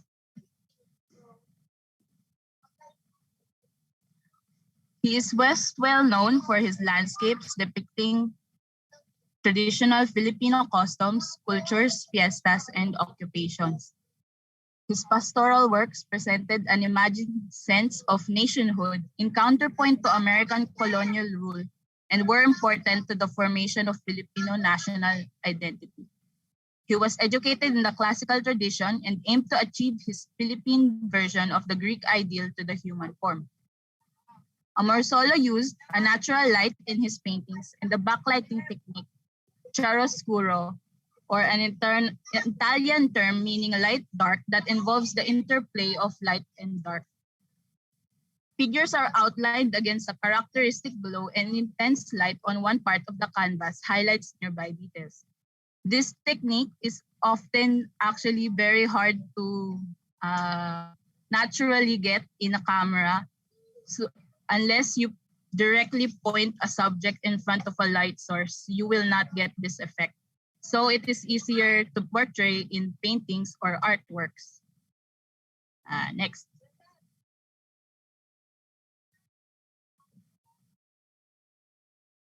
When he graduated, he set up his own studio upon his return to Manila and painted during the 1920s and 1930s. And perhaps his most famous painting is Planting Rice. Critics claim that Amorsolo's work have no deep meaning and there is nothing to appreciate aside from how the artwork was made. I will be explaining the historical context of the piece, Planting Rice, and will actually argue with these critics' claims because originally this painting,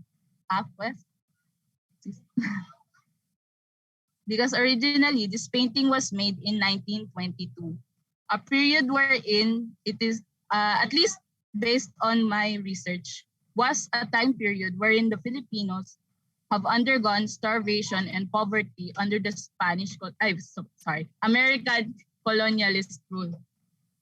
Due to the rice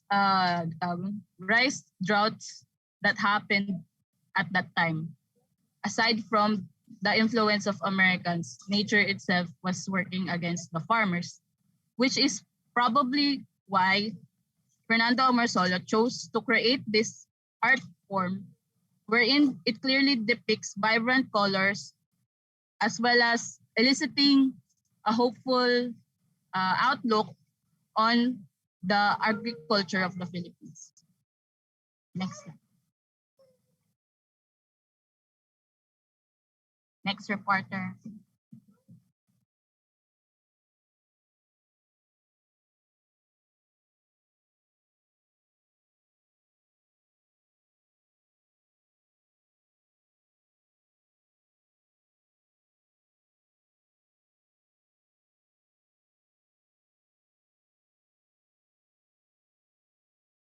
Ay, okay.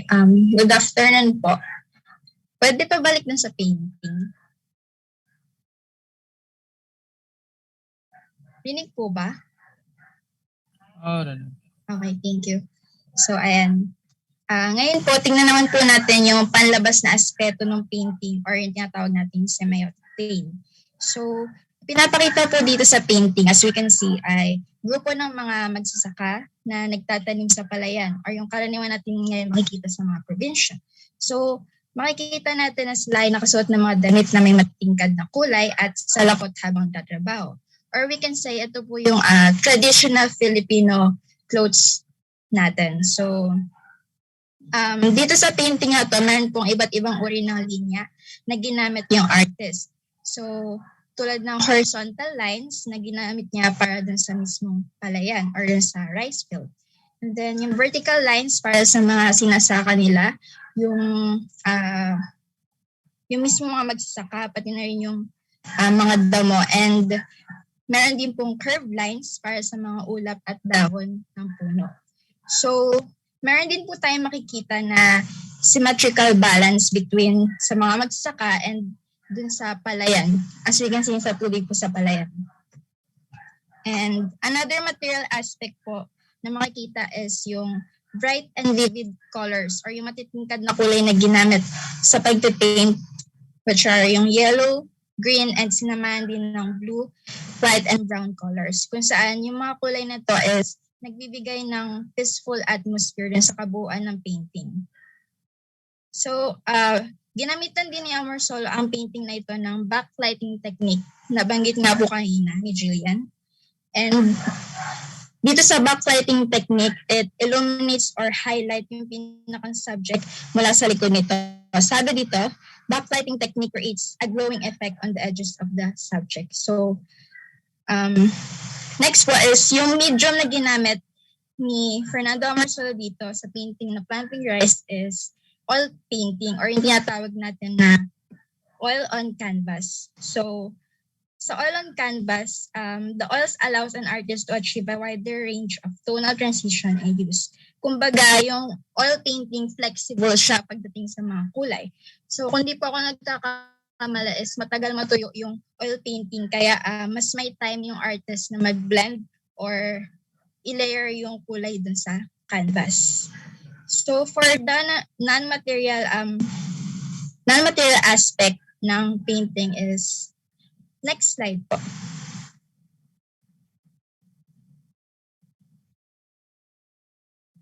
So, ayun nga po.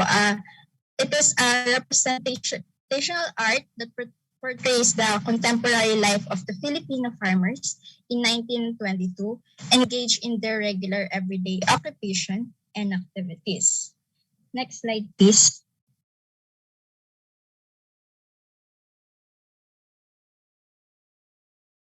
So, this painting is a depiction of Filipino culture and traditional occupation.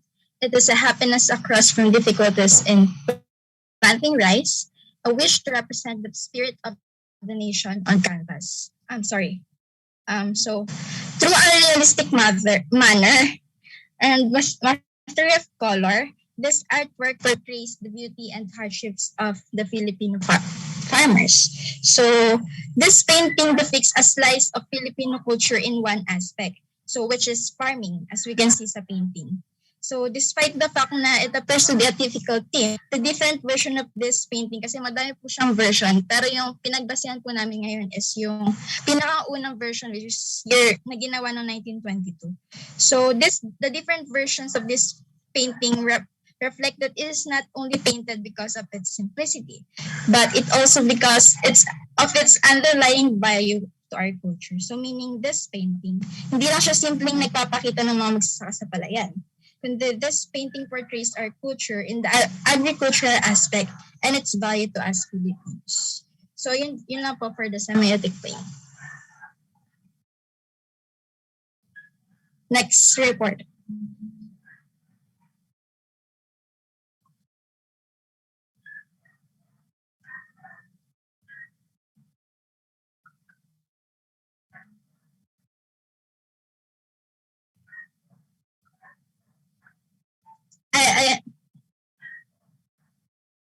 Ito po yung nabanggit ko kanina na material aspect for the semiotic plane.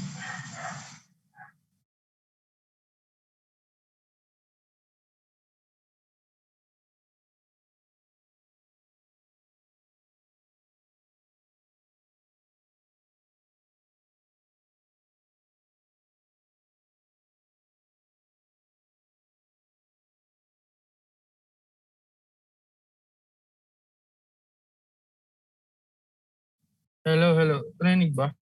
Sorry. Sa evaluative plane naman is, ang Philippines, isa siya sa mga kilalang bansa na sobrang laki ng lupain na pwedeng gawing agricultural land. So sa piece na to, ito yung parang representation or remembrance na isa tayo sa ganong bansa. And habang tinitignan yung artwork is nakakaramdam ng homey feel or yung calm and serene vibe. Isa ito sa mga indication na pinapaalala sa atin yung mga roots and or kung saan tayo nanggaling. So, itong artwork na to, nagko-contribute to sa understanding natin sa kamalayang Pilipino by helping us remember na lahat ng pinagdaan ng hardships natin through our history. Madaming taon na ang lumipas pero nandun pa rin yung stigma ng pagiging isang farmer na walang masyadong kita, walang hope ng success sa farming industry.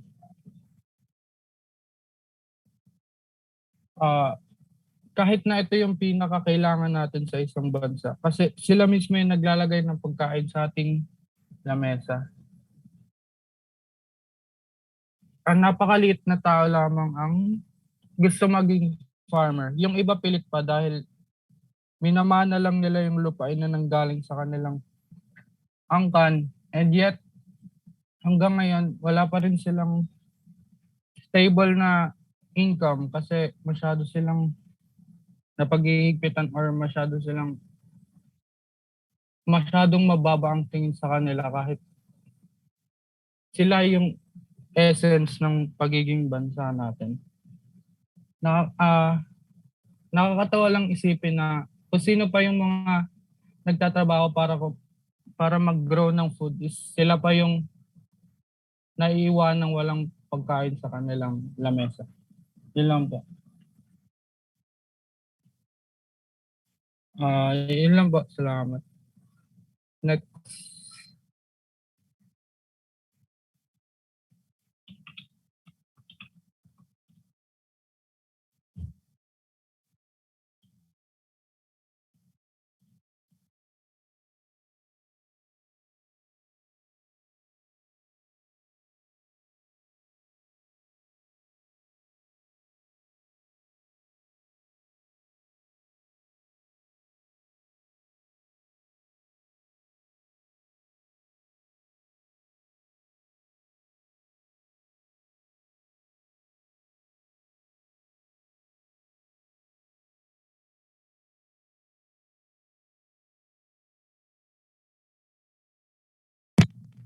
Hello, rinig po.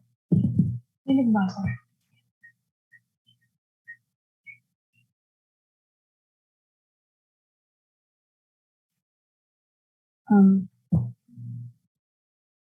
Yes po, opo. Okay, thank you.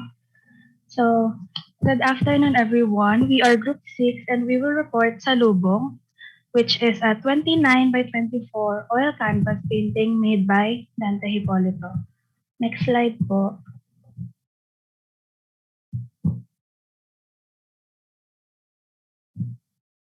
Okay, so we divided the task and two of us are assigned to report about the visual arts criteria today. I am assigned for semiotic and iconic, while the remaining two will be reported by my other group mates. So next slide. So we'll now talk about the semiotic plane, which has how are the elements of the art used in the artwork and how the visual elements of the artwork was used by the artist and the range of meaning that it potentially creates for the viewer. Next. So, semiotic plane, the components in the picture projected in his fine art were extraordinarily innovative and visionary. So it is adequately expressive to show the depiction of the subject in question. The tones are striking and iridescent, making a sensible yet wistful atmosphere and impression all through. Next, please. So the painting Salubong proves Dante Hipolito's impressive ability to use his strategy in making fine paintings as far as the art's elements. There is also a decent harmony of lines, shape, and structures in making his ideal subject of the artistic painting. Additionally, his great utilization of shadings, value, and surface has made the work of art reasonable and perceivable in sight. Principles are more seen in his work, and Hipolito has been utilizing an assortment of elements in one painting, and these components became one in nature. So, as it was said in the slides, he kicked off with the oil on canvas Salubong, which was bathed in sunlight that gives the painting an extraordinary glow. So we can see here Dante Hipolito's talent and artistic side in the painting as to how he utilized the shadings, coloring, all the lines, shapes, and structure that was used. So next, please. Thank you. We will now talk about the iconic plane, which what is the subject matter of the artwork and what kind of images and motifs did the artist use. Next. So here is the painting. So looking at the painting, we can observe that the scene occurred in a farm that is surrounded by healthy vegetation. The people in the painting are dressed as farmers or as commoners except for Pope Francis. He is wearing a plain white robe which makes him stand out from the others. So notice that some of the people around him are not really farmers, but they are celebrities or known personalities. But they are celebrities, but they are not really farmers. They are celebrities that are dressed as one.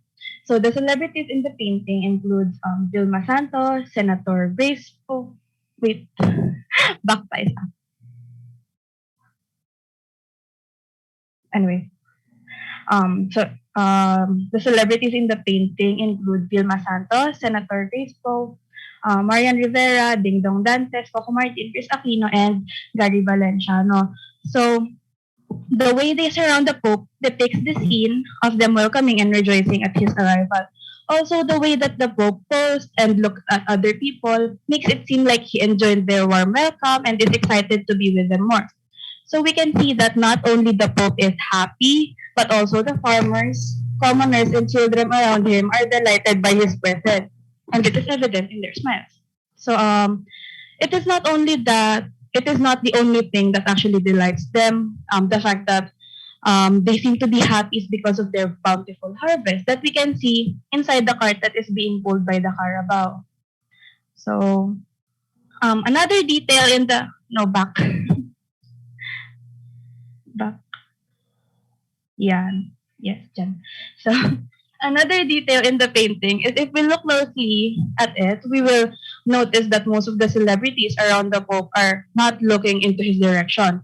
On the other hand, the farmers and the children in the background are focusing their wide gaze at the Pope. So lastly, if we look at the hands of the Pope, we can see that his left hand, it is somehow pointing to the direction of the dove. So the way that it points to the pair of the doves invites the eyes of the observers to give attention to it.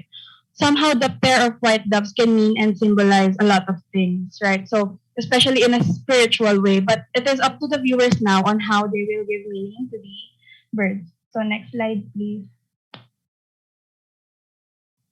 So glancing at the painting will not help you to understand and appreciate it. However, looking at it closely will help you to understand and find other hidden details that it has. So next slide, the next part will be reported by my other groupmate. Sorry, are you there? Hello, hello.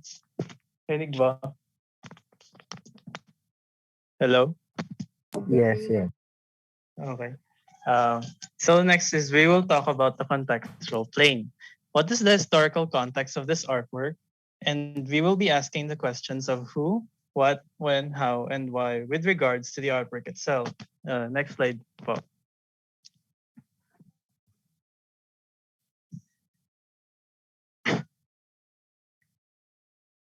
So this painting entitled Salubong was painted by renowned artist Dante Hipólito. It is a 29 by 24 oil on canvas painting.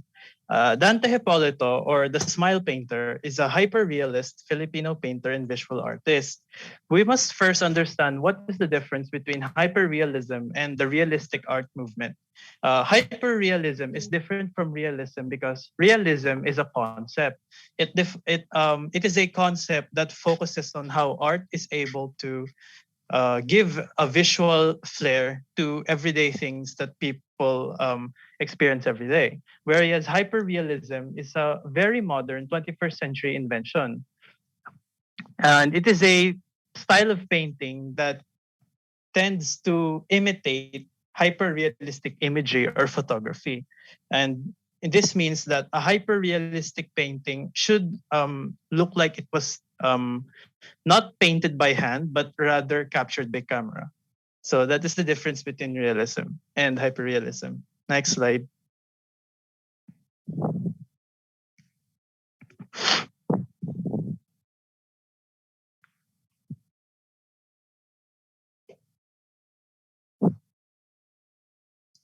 So For the other part of the context with regards to why the painter painted this exact painting, Hipólito dedicated this artwork to Pope Francis during his visit to Filipinas in early January 2015, which was established at the Art Leads of 2015 display at the Galeria de las Islas at the Silajes Center in Intramuros. So the models used for the artworks were both politicians and movie stars from the Philippines. Pope Francis turned down the painting because he said it would be better if they showed genuine regular people. So apparently Pope Francis declined this painting, or he did not accept this painting because it would not make him look good in the public's eyes, because first and foremost the painter focused on movie stars and politicians in the Philippines, and we all know that they don't really represent the majority or the masses because they are arguably richer, they have a higher socioeconomic status, they live life more fuller rather than the masses who starve or have to work very hard every day, but they would be learning less than the minimum wage. Or they would be earning the minimum wage, but that still would not be enough to support them or give dignity back to their lives. It would also be better if they showed genuine people, such as the Typhoon Yolanda victims. Hipólito believes that his faith, his love for the Pope, and his respect for people's perspectives about the artwork inspired the painting. It is also inspired by his wife. His wife is actually a very avid movie watcher, and she has many idols from the showbiz industry and also some politicians, which is why Dante Hipólito tried to paint these characters in a hyper-realist way as a show or a gesture of love for his wife. Next slide, please. So Dante accomplished this by reinventing art, which he refers to as composite realism. So composite realism, he defines the seamless communication of filmmaking aspects, such as production design, photography, and digital art, and advertising experience. So this kind of art is very modern because it's part of cinematography or filmmaking, which is a type of art that has just been recently introduced, rather than painting, which has been introduced, arguably since the beginning of time, and also music and even literature. Filmmaking and cinematography as a whole is a very modern art, and Dante Hipólito tried to recreate or imitate this kind of feature, this kind of feeling in his own artworks. As a result, he crafts vivid portrayals of country life based on their fundamental values. It is also worth noting that na-craft niya tong vivid portrayal of country life. Country life being the bucolic life that most of the people in the Philippines experience on a day-to-day basis. We all know that the population of the Philippines right now is 100 million, maybe even 110 million. It's on that range. And the people that are living in Metro Manila is only 12 million. So how small of a percentage is 12 million against 100 million? We can see from this analogy that there still maybe out of 6 out of 10 Filipinos still live in the countryside, even though urbanization is growing at a rapid rate.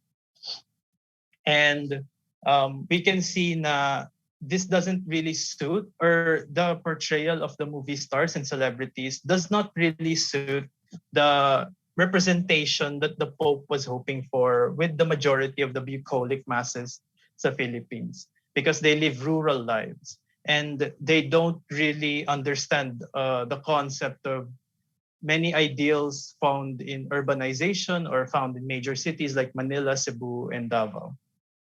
Next slide.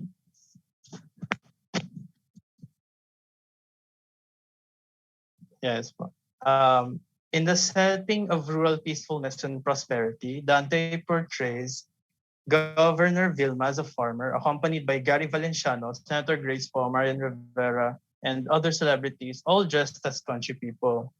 We can see for this that some people actually regarded this as a satirical work, which means that the painter might have tried to use satire in order to show the irony of these very rich people, very out of touch people, about how indifferent they are to the struggles of their country. It's like someone is residing high up in a palace by the sky. They are unresponsive, they are unattainable by the masses or the people that live down below, who they also voted to serve them. So it's kind of like a basis for corruption. It's actually reflective of how wealth inequality, wealth disparity, and there is a large gap in socioeconomic status in the Philippines that is still present up to this day. Some poor Filipinos are getting poorer while the rich class and the middle class are getting richer. It's like a vicious cycle that never ends. Next slide, please.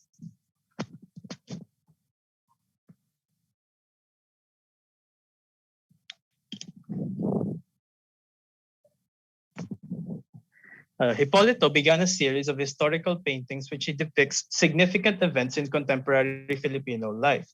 He began with the oil on canvas work, which is bathed in sunlight and glows brilliantly.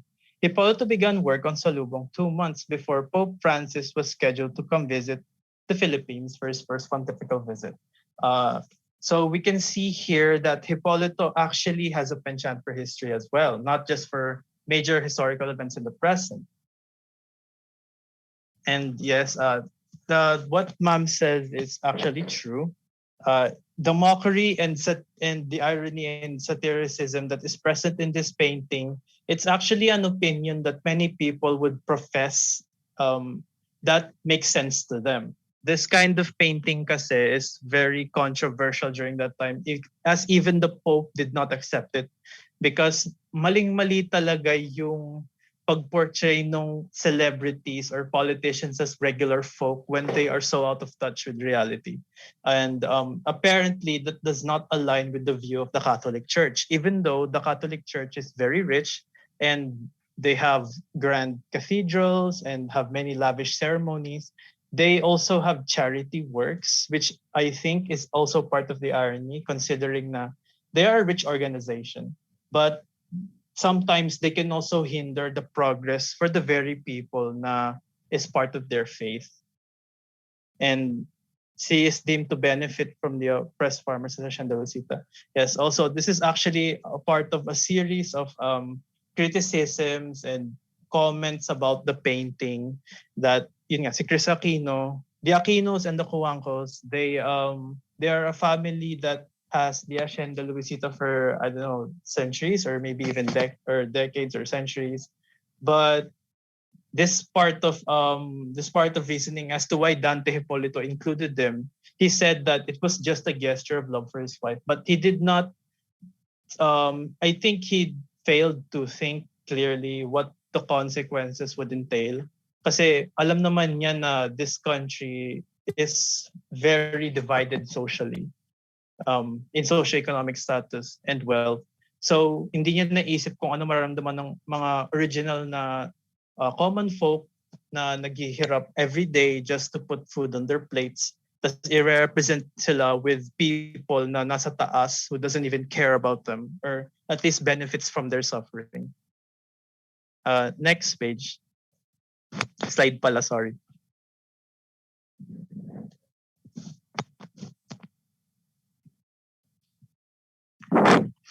Now, we will talk about the evaluative plane.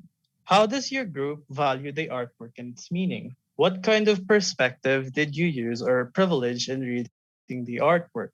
And in your opinion, how can the artwork contribute or not contribute to our understanding of Kamalayang Filipino? How do we understand contemporary Filipino society and the Filipino condition through the artwork? So we will tackle that now. Next slide.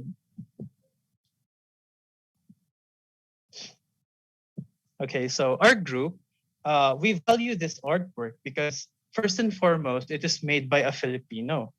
And it is well versed in painting and visual artistry, and it is a fine showcase of skill and talent. He is but a small star in a vast galaxy, and it pays homage to our country's centuries worth of sophisticated notion and breathtaking regard for art, which is in the Filipino context. We, the Filipinos, we are a country, we are a culture that loves gaiety. We love art.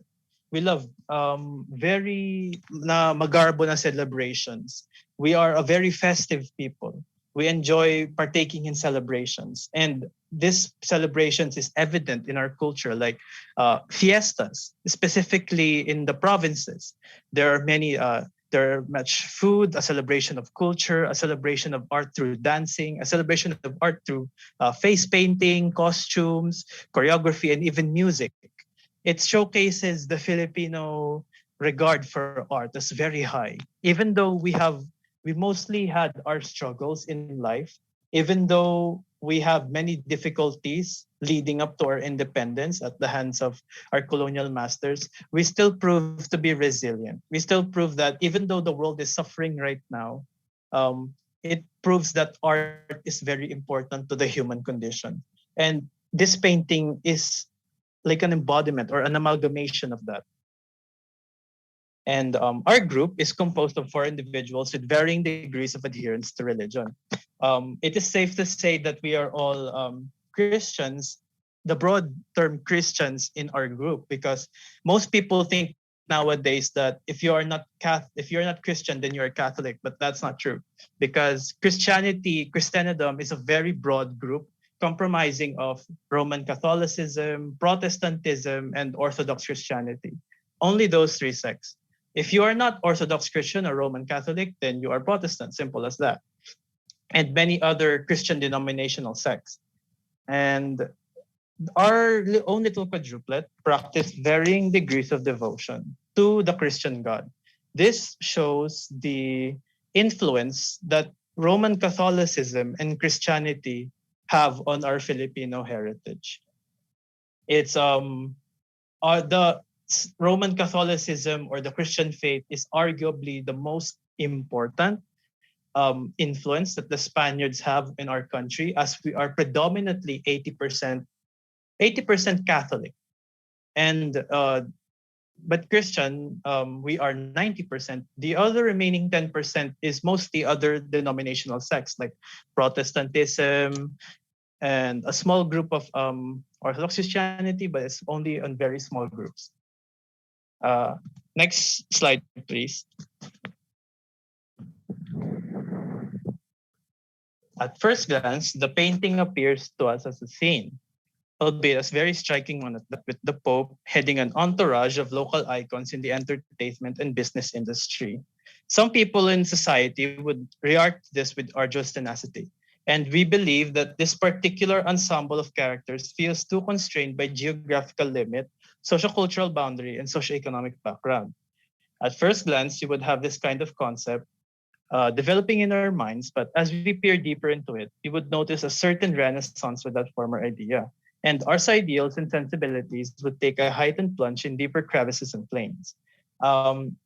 This kind of passage refers to how you would see this painting at first as a very striking one, because it's a hyper-realist painting. You would see the level of skill, the level of artistry, the level of detail that you would expect in a master painter such as Mr. Hipólito. Then after that, once you peer to the crevices of art, you can see the deeper meaning that you can entail from this kind of painting. The deeper meaning, which is the influence of Christianity and Christendom in the Filipino consciousness and the Filipino context. Once we peer into that kind of crevice again, we will forget about the detail, about the art, and we will focus on the deeper meaning behind those details. And you can see the plethora, the entourage of the Pope with the celebrities who are very out of touch with the common mindset of the Filipinos. And one would find in their mind, they would think, oh, this must be a satirical work, or this must be an ironic work, or a criticism of the society that we lead today. And we would not see that this would not be the height of Filipino society, because there such criticisms, such satirical works such as this exists. I mean, it's healthy for a society to have this kind of work, because criticism and free thinking should always flourish in a free-minded society. They should not be constrained, because there are many people who have different mindsets and different perspectives, and it is the job of one society to be able to balance out these individuals and help them to live harmoniously and peacefully with others.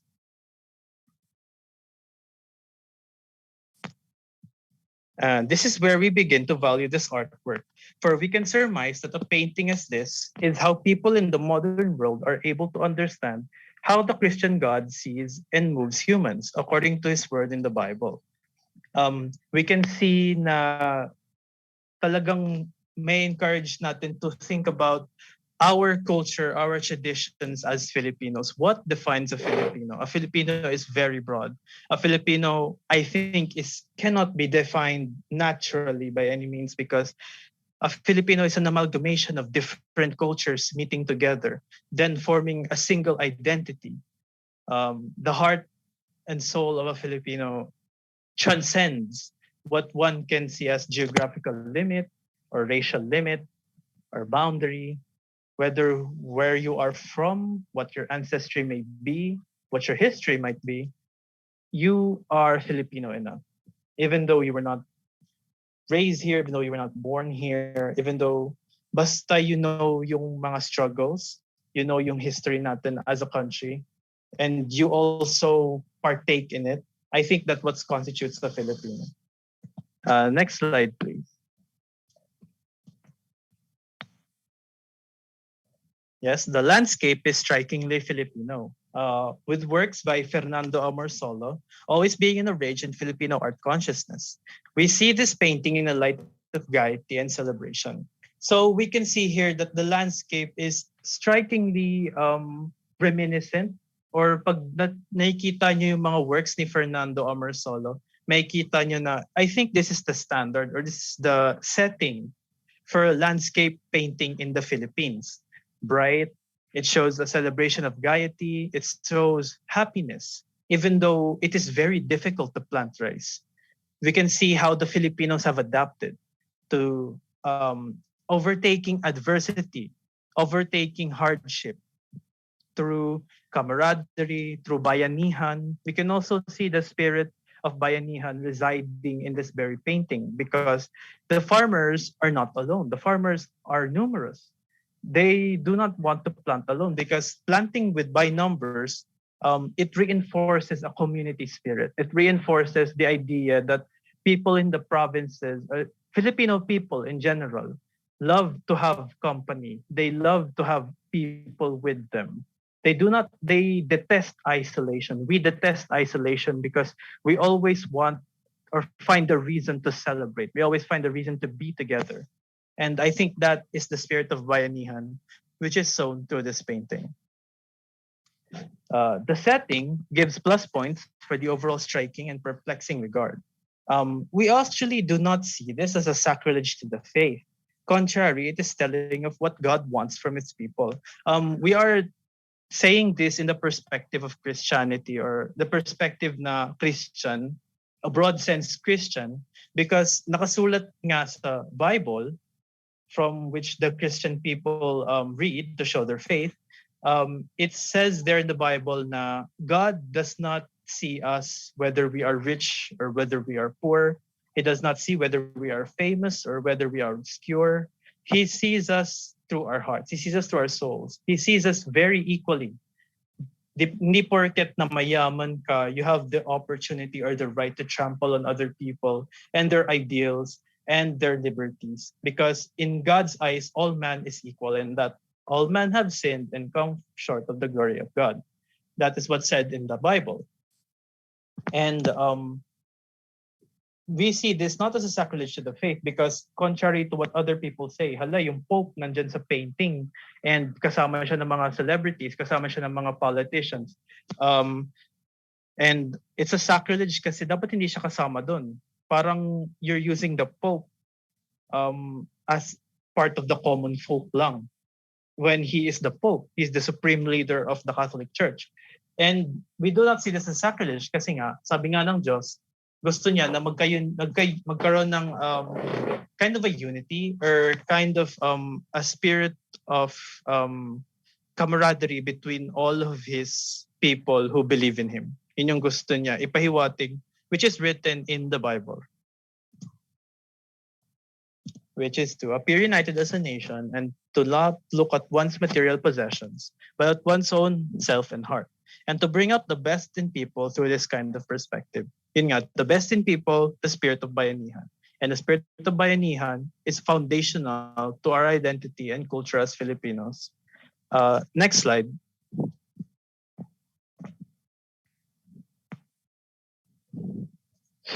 Okay.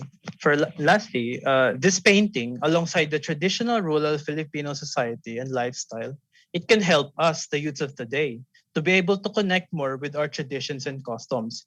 All of that rising action leads us to this climax in the NOMA. It is vital that we ensure the complete preservation of our culture, but not in true eternal stasis, because a nation that is preserved throughout all eternity is not a nation that people want to live in. What is the use of preserving a nation if their potential for change and the potential for ambition is stripped? That will be a hollow shell of a nation, diba? That nation cannot move forward. And so we must respect our traditions, but we must also learn to balance it out with the change and the progress that globalization and modernization begins. I say this because here in Manila, which is arguably the most globalized place in the Philippines, because it is the capital. And this is where most of the foreign things from around the world go when they want to penetrate the Philippines. We, the youths of today, are being increasingly globalized. We love foreign things, but we do not attempt to look at what we have right now and be proud of it. I mean, we are proud of it, but it's kind of a one-sided thing. Because even though we are proud of it, there's still in the back of our minds saying to us like, "Oh, that's not important. That's not from a foreign place. It must be local. And if it's local, it's not good quality." We must erase that kind of mindset because our country is very special. As in the words of Jose Rizal in his poem Mi Ultimo Adios, we are Región del Sol Querida, which means that we are the region which the sun caressed. And I think one of the things that come to mind with us is agriculture. We always think about services. We always think about manufacturing when we think about the economy, but we do not give appreciation as a society to agriculture, to our farmers. In other countries, especially in Japan or in France or in any other developed nation, they give priority, they give emphasis to their farmers because the farmers are the lifeblood of the nation because they feed us. They feed our nation. Without them, we would starve. We would not continue being a nation that we can be proud of. I think that our farmers deserve all of our collective benefit, all of our collective consciousness, I think, should also be geared towards agriculture, towards the rural, bucolic lifestyle that our farmers are enjoying. Not because we want to gain fame, like the celebrities portrayed in the picture, or not just because someone famous from far away came to the Philippines, like Pope Francis, but because it is part of our culture for 333 centuries. It is part of our collective identity, our consciousness as Filipinos. Agriculture. We have always been a people who loved farming under the sun. We have always been a people who loved the sea. We have always been a people who love their livestock. But because of modernization and globalization, the younger people are forgetting that agriculture still has a place in Filipino society. And it is very Filipino in the sense that it is what helped us build our identity all those years ago.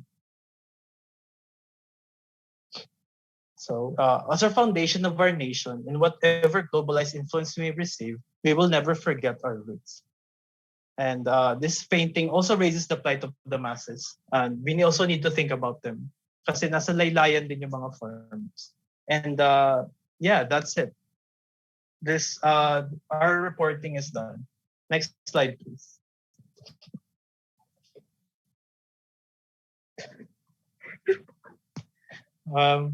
Yeah, actually, na-emphasize ko na to dun sa last evaluating slide. So next slide.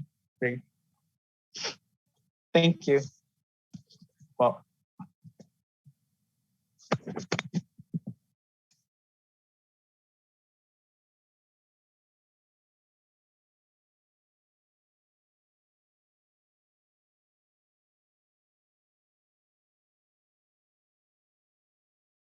Hello. Rinig po ba ako? Yes po. So good afternoon po. This will be our presentation about the visual art analysis of the artwork Madonna of the Slums, painted by Vicente Manizal. So this is an artwork painted in Cubism style in 1950. So brief background lang po kay Vicente Manansala. He began studying under the artist Ramon Peralta at the age of 15 while working as a signboard artist at a painting shop.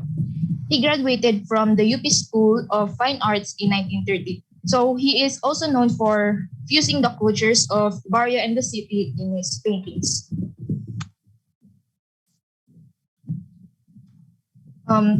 This will be the content of the PowerPoint, which will be discussed by our group later on. So to start, for the semiotic plane, this will be discussed by our group mate, Karil. So Karil, are you there? Good afternoon po. Rinig po ba? Yes. Po. Thank you po. So, okay, semiotic plane. Okay, next naman. Thank you. Yan. So, for the semiotic plane po, siguro we focus more doon sa mga signifiers and yung potential meanings na mag-create natin from them more than doon sa technicalities ng painting. So, ayan, start na po tayo. So, yung Madonna of the Slums, it was painted po on a masonite board. So, kung familiar po kayo sa corkboard, similar din yung composition, pero yung masonite board, it's less coarse. So, ayun. Next is yung format. So, kalagay dyan is vertical. So, siguro naman lahat is familiar doon sa mga portrait paintings. Diba? Usually sa mga portrait paintings, may tao doon sa gitna, tas sila yung parang centerpiece nung painting. So, ito, very similar din in a way na itong format na to, yung pagiging vertical niya, it frames the subject as the focal point. So, kita naman on first glance na yung center talaga or yung focal point nung painting is yung, ito, yung mother and the child, which is yung mother, siya si Madonna, diba? And then next naman is yung distance. So dito sa distance, makikita naman natin na hindi siya masyadong malapit and hindi rin siya masyadong malayo. So this helped kasi kung ma-observe natin yung subjects, they're looking beyond what the audience can see. So although yung facial expressions nila can be interpreted on its own, mas parang cohesive pa rin yung magiging interpretation mo kung makikita mo yung surroundings nila. So dito sa distance, we're able to see yung body language ng subjects as well as yung suot nila. And at the same time, we can still see some of the background para merong mas may context siya kumbaga.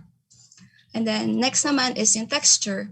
So medyo malabo kasi yung nakuha kong copy pero yung texture niya, lalo na dun sa may parang house na part, rough siya, yung mga brush strokes. So we can relate this dun sa harshness ng mga struggle, sa harshness ng situation nila being in the slums. But I would have to say na yung etong texture, maybe aesthetic preference lang talaga siya ni Vicente Manansala. So, para magkaroon ng more depth yung painting. So, after all, hindi naman lahat ng elements kailangan siya magkaroon ng deeper meaning. Sometimes, for lang talaga siya. Aesthetic purpose. Ganun. So, next is yung style or yung technique. So, dito, kung mapapansin natin, may slight difference yung pagkaka-paint doon sa background compared doon sa mga subject. So start muna tayo dito sa neighborhood. So evident naman na ang ginamit dito na style is cubism. So alam naman natin na yung cubism, it produces yung parang fragmented look kumbaga. Kasi 'di ba, nag-overlap ng shapes and planes, ganyan. So, one thing I found interesting sa the way yung neighborhood was painted is very similar siya doon sa real life. 'Di ba sa slums, usually yung mga tao doon, yung mga shelter nila gawa sa mga pinagtagpi-tagping mga metal scraps, ganon.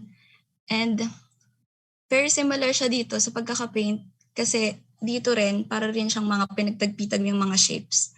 So, ayun, ano lang siya. I think it's very creative. And then, moving on dito sa subjects, kaya nga nang binanggit ko kanina, medyo different siya kasi less abstract siya. So maybe ito yung way na kung paano pa ma-distinguish yung subject sa background nila para ma-highlight palalo yung mga subject. And then lastly naman yung sa colors. So for the most part, medyo muted yung sa background. And I don't mean to say na dull sila, pero hindi lang sila ganun ka-striking to the eye. So una, dito tayo sa neighborhood, gumamit ng mga shades of brown. So ito, sinisimbolize lang niya yung poor living conditions nila. And then, yung next naman is yung sa sky. So, may pagka-dark yung shade ng blue niya. As well as, meron din siya parang mga gray na, mga nakascatter na gray. So, ito, kaya parang sinasuggest niya yung worry or despair since nasa slums nga sila. Marami silang mga worry or mga pinoproblema. And then, lastly, yung again, different na naman yung represent doon sa subjects. Kasi yung subjects, medyo may pagka-gold yung undertone niya. So, yung this color, alam naman natin, it represents, di ba, parang hope and warmth. So, yung paggamit ng colors na to dun sa subjects, parang it just implies na yung hope and warmth na nafa-find ng mother and child sa isa't isa. So, again, gaya ng sinabi ko kanina, marami sa mga technique na nabanggit ko yung baka for aesthetic preference lang talaga ng artist. Tapos, so ayun, I think that's it.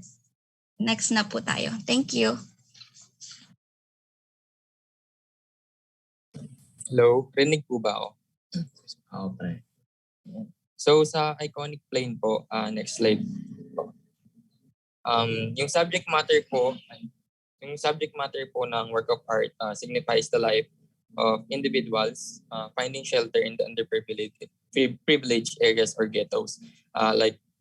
Naghahanap ng ways to survive habang binibigyan ng scant attention from the society. So, Kara, pwedeng pabalik lang dun sa semiotic plane for reference dun sa painting. So, ayun po. Yung subject po, the mother and the child, makikita po natin na inseparable sila. Pero looking at their eyes po, tumitingin po sila in different directions. Parang ini-imply po nito na pareho po silang naghahanap ng ways to cope up or to survive. Perhaps thinking what to do or where to go in order to para maghanap ng pagkain or anything like clothes or ganun po. Tapos po, yung yung emotions po nila, pareho pong nang nagpapakita ng miserable emotions po since parang nafe-feel po nila na they are being belittled by parang ganun po. Tama po yung sinabi ni Ms. Jelaine. Yung nga rin po na parang binibelittle sila ng society. So, dun po sa background nung painting, as per my observation po, si Vicente Manansala po, he painted the same level as the subject to give emphasis not just on the subject itself, but to the whole artwork. So sinabi na rin po ni Carillion kanina, since yung topic po na gustong hatid ni Vicente is nga po yung poverty. So sa subject naman po ulit, si Madonna po, yung babae, yung nanay, she wears garments po that were worn out, as well as her child po na walang garments at all. Tapos po yung sa left and right side po ng subject, yung sa likod, makikita po natin na incomplete po yung mga hanged clothes. Parang ini-indicate po nito yung ineffective lives ng mga individuals sa slums. Tapos yun po, Kara, pwede pabalik na dun sa iconic plane. Thank you. Tas po, yun, nasabi ko na po yung sa background. Tas po, yung sa representations and symbols naman po, the painting maintains the principles of order and harmony. Since nasabi po ni Karel kanina, yun nga po, since cohesive po yung connections ng bawat painting. Tapos po, it establishes a powerful implication po. So, moving on to the next reporter po. Thank you. Hello po, rinig po. Narinig ka.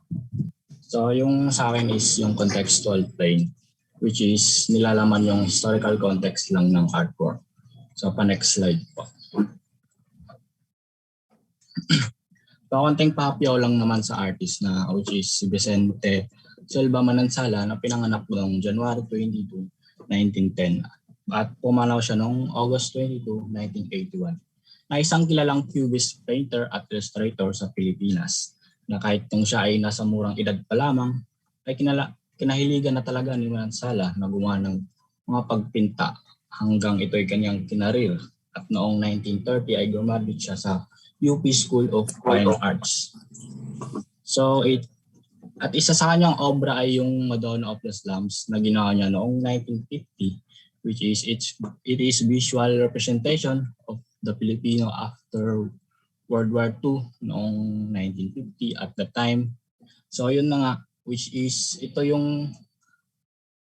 ay after ng World War II na kasalukuyang babangon pa lang ang bansa dahil sa nangyaring sa panahon na yon. At ito na din yung time na nakaka-achieve pa lang ng ating bansa ang pagiging independent country noong July 4, 1946, which is ito na yung panibagong simula ng ating bansa sa mga oras na yun. Then it reflects the prevalent feelings of fear and insecurity at the time. In urban context, Vicente's work from the time reflected the social environment, the post-war Manila, and expressed native sensibility. So yun na, which is, ayun, pinakita o in-express ni Manansala sa kanyang artwork na ito ang natamo ng ating mga kababayan sa panahon na yun, which is natatrauma ang mga mamayang Pilipino after ng conflict na nangyari sa bansa, which is yun nga yung World War II. And also, represent din sa artwork ni Manansala na pag-translation na isang galing rural, which is less crowded to more crowded. Ayun nga, yung urban, na nagpresenta na the more population ng isang bansa ay mas more na maghihirap ang isang bansa. Which is, ayun nga, ang mag-inang pinakita sa artwork ni Manansala na buhat-buhat ang kanyang anak na tila bang pinoprotektahan niya ito sa kung ano mang panganib na sasalubong sa kanila. Ayun lang po. Thank you. Next.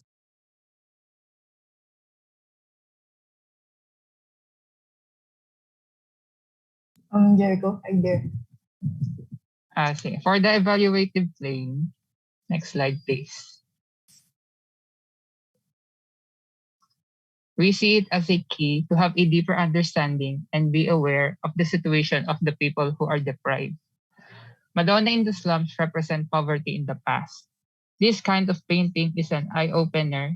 It tries to tell the viewers to have a deeper understanding and be aware of the situation of the people. Maraming tao nagdurusa hindi lang sa Pilipinas kundi sa buong mundo pagkatapos ng World War II.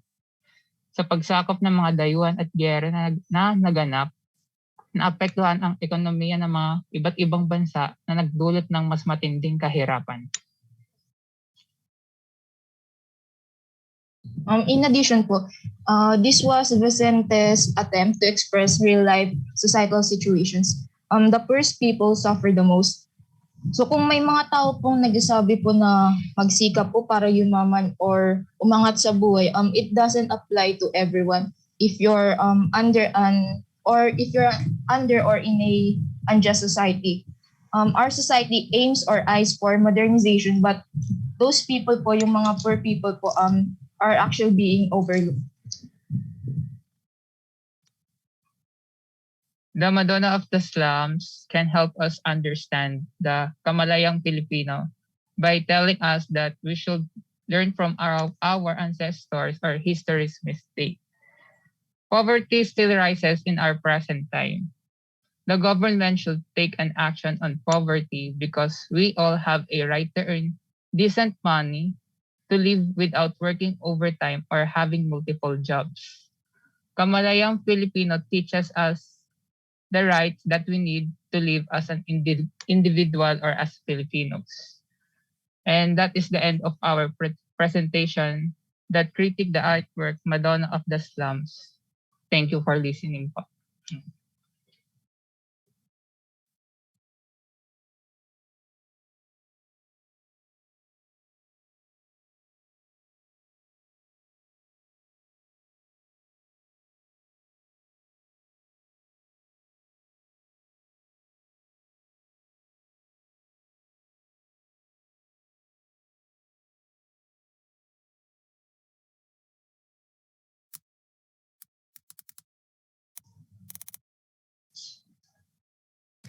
Names from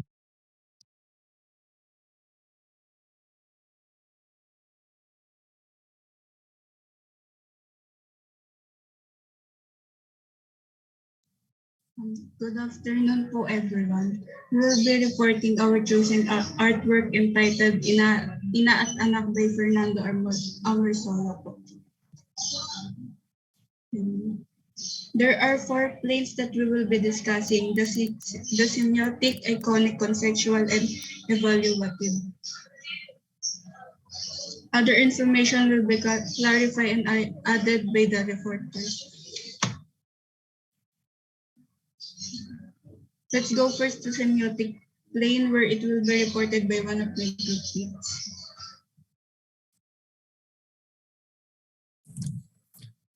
Rinig ba ako? So, ayun nga, for semiotic, when you speak of semiotic, yun yung labas for yung physical features of the art itself and the elements being used. So,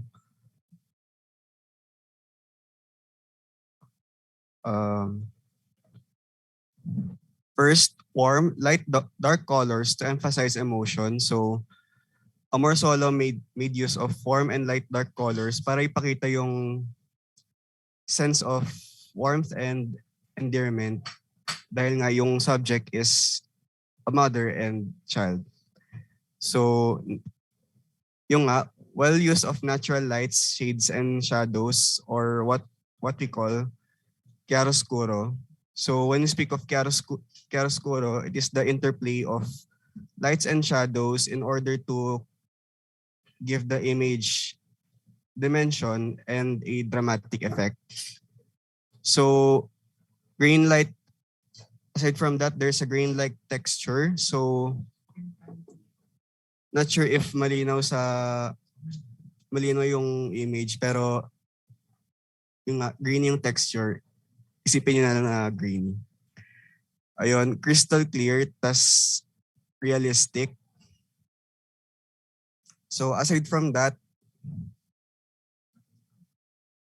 Amorsolo's style of painting is based on influences of post-impressionism and Renaissance, as shown in the use of chiaroscuro.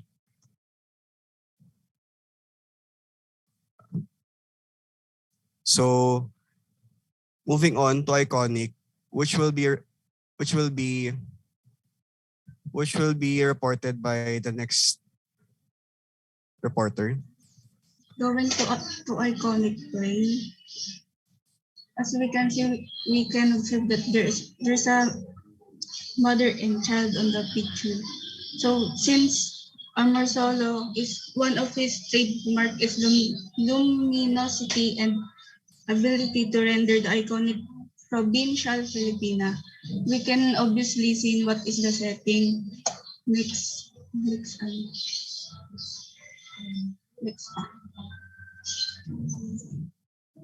The setting is forest-like environment that mostly common in rural areas po. And as we can see, the mother is dressed up like a traditional clothes while walking a barefoot. A representation of a mother's unconditional love for her child. And the actual painting that our group chose is all about the mother and child. It shows how and tell us how the mothers love her child.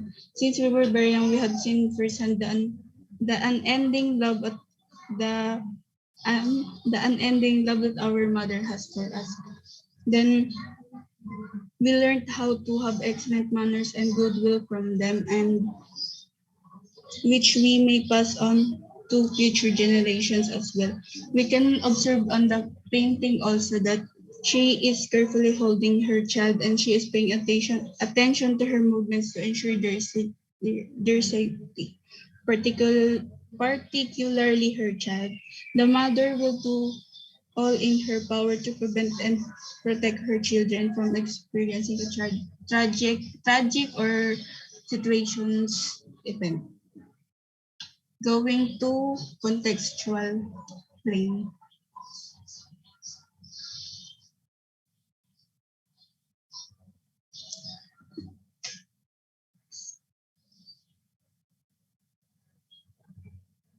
Good afternoon. And for contextual plane, Fernando Amorsolo was a portraitist and painter of rural Philippine landscapes. The artwork we analyzed, titled Ina at Anak, is just one of the 10 of thousands of paintings and sketches he made over his lifetime. Unfortunately, sa dami ng ginawa niyang paintings, it is hard to keep track of each one of them. Unknown kung kailan at saan ginawa itong painting, but it is considered as one of his earliest paintings and one of the most well-known. Fernando Amorsolo's family moved to Paco at the age of 7, where he developed his love for the simple rural life. This is also where he got inspiration for most of the artworks he made. Amorsolo was already prominent both locally and internationally for his art. And he already experienced both foreign and the city life, but this did not let him forget the initial inspiration of his artworks, which is the humble living he had back when he was a child. Ina at Anak is just one of the many works where Amorsolo portrayed traditional Filipino culture, where he successfully exhibited a mother's love for her child through her sacrifices. And Ina at Anak is about a mother and a child which has an enduring theme, which means it is a theme that Filipino artists continues to work on. This topic stays relevant for artists up to this day. Thank you. Next.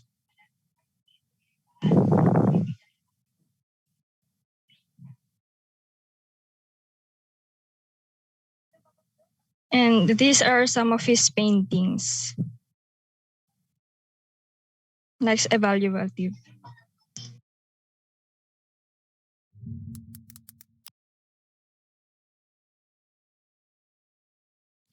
Hello po. Rinig po ba ako? Hello?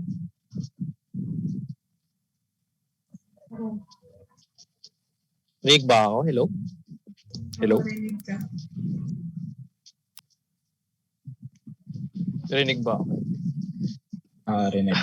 Dito, pag ako, pwede bang ano na lang, kasi medyo umuulan dito, malakas, so medyo nawawala yung signal. So, kung pwede lang, if ever na mawala ako, pwedeng pakisalo na. Thank you.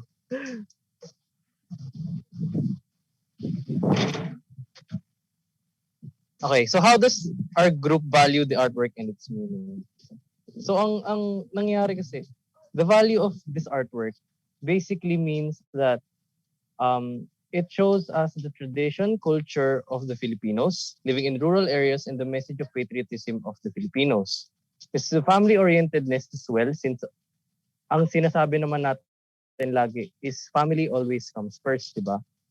Since the artwork is about a mother and child and its enduring theme is the mother and child, I'm sure that most of the Filipino artists would be leaning towards that. At least once in their careers, they would have a painting or a sketch of a mother and child to show their love for their mothers, not only their mothers, for their country as well. What kind of perspective did you use or privilege in reading the artwork?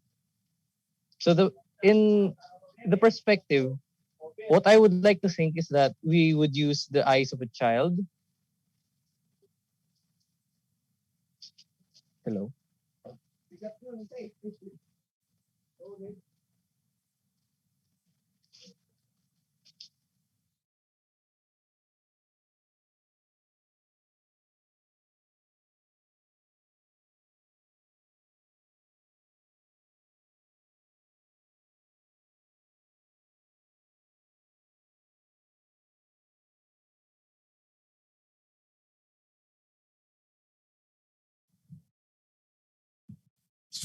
So ayun, nawala po siya. So ako na lang. So what kind of perspective did you use or privilege in reading the artwork? So yun nga, if we take the perspective from the eyes of a child, we can see it as a depiction of what maternal love truly is. Not only maternal love, but family orientedness, as well as the importance of values and filial relationships within the family. So next, wait lang.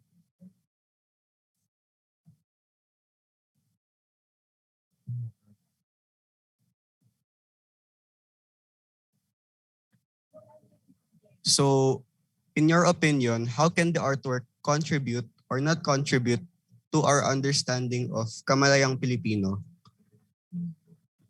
And how do we understand contemporary Philippine society and the Filipino condition through the artwork?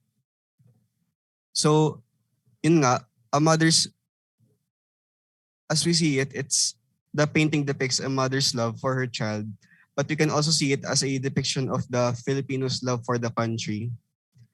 So, especially today Philippines is a country plagued with various issues and challenges, and for us Filipinos, we have been very vocal about it.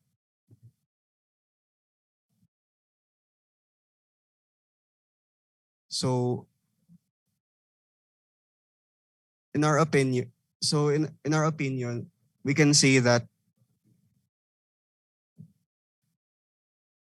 Ina at Anak is indeed contributes to the understanding of Kamalayang Pilipino.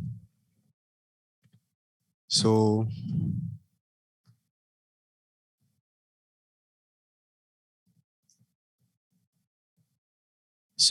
that's all for our report.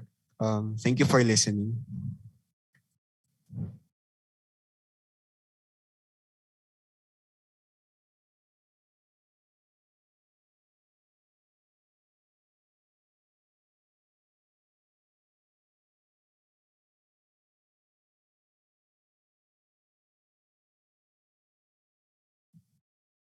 Hello po, marinig po.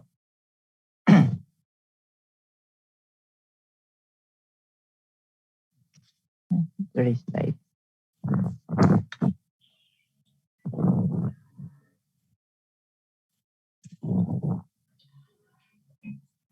Hello po, ma'am. Rinig po ako. Okay. So, good afternoon po. We are Group 9 and we are here to present Victoria Dades, The Builders, which was our chosen painting for our art analysis.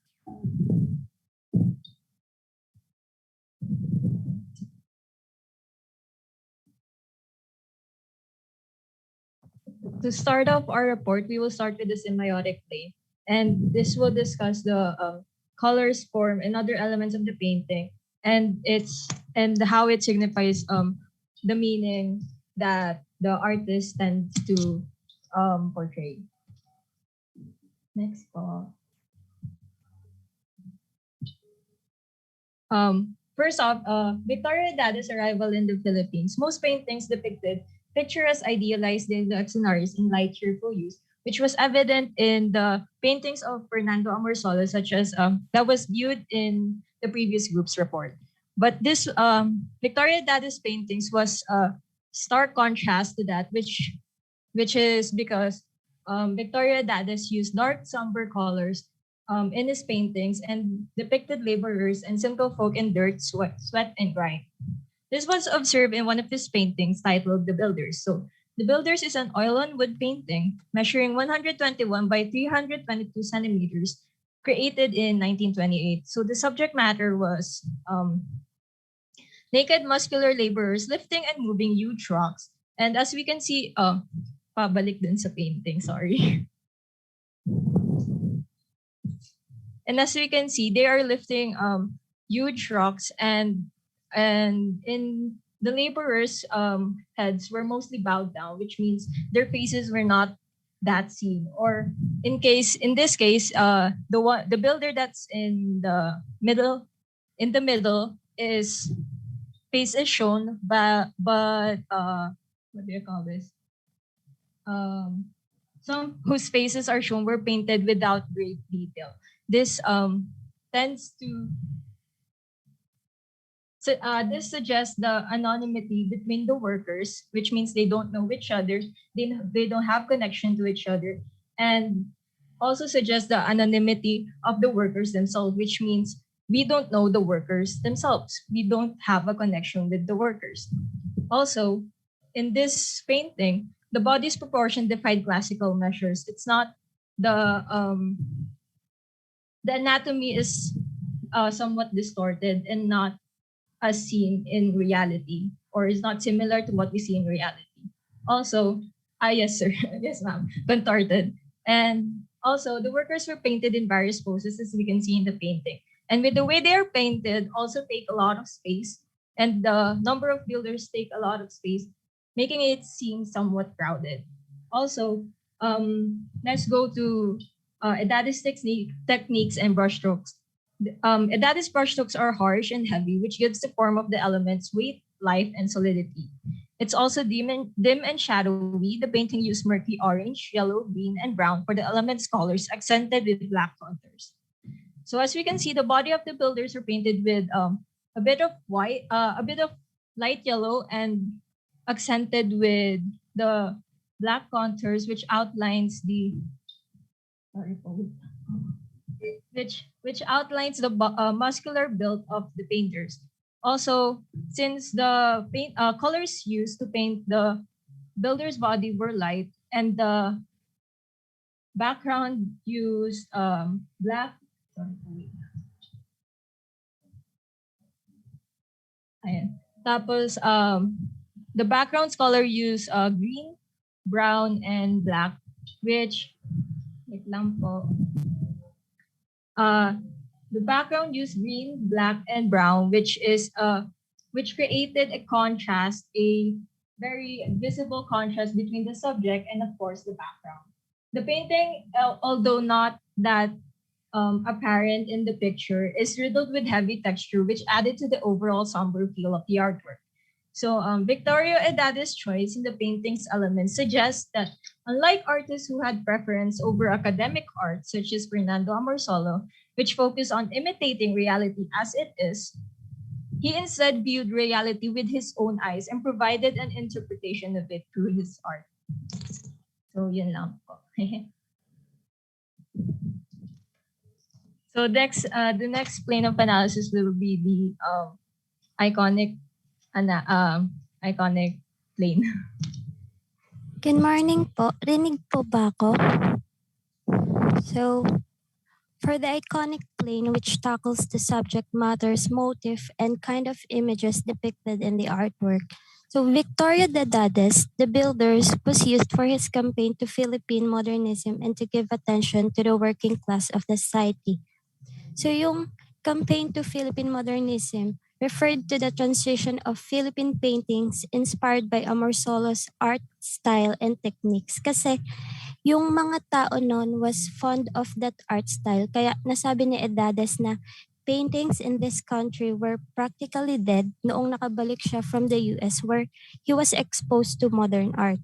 So during his homecoming exhibit in Philippine Columbian Club, one of his 30 paintings displayed was The Builders. So next is about The Builders is pininta ito ni Edadis to give acknowledgement sa working class of the society.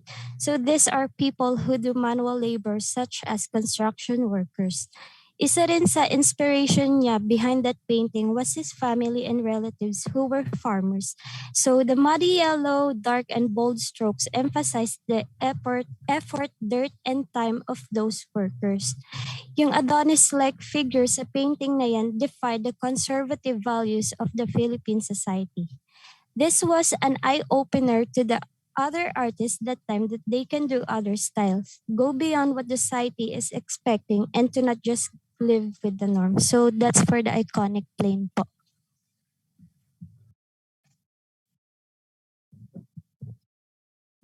Hello, rinig po ba? So, para naman po sa contextual plane, makikita dito yung historical context ng pinili naming artwork, which is The Builders. Sumasagot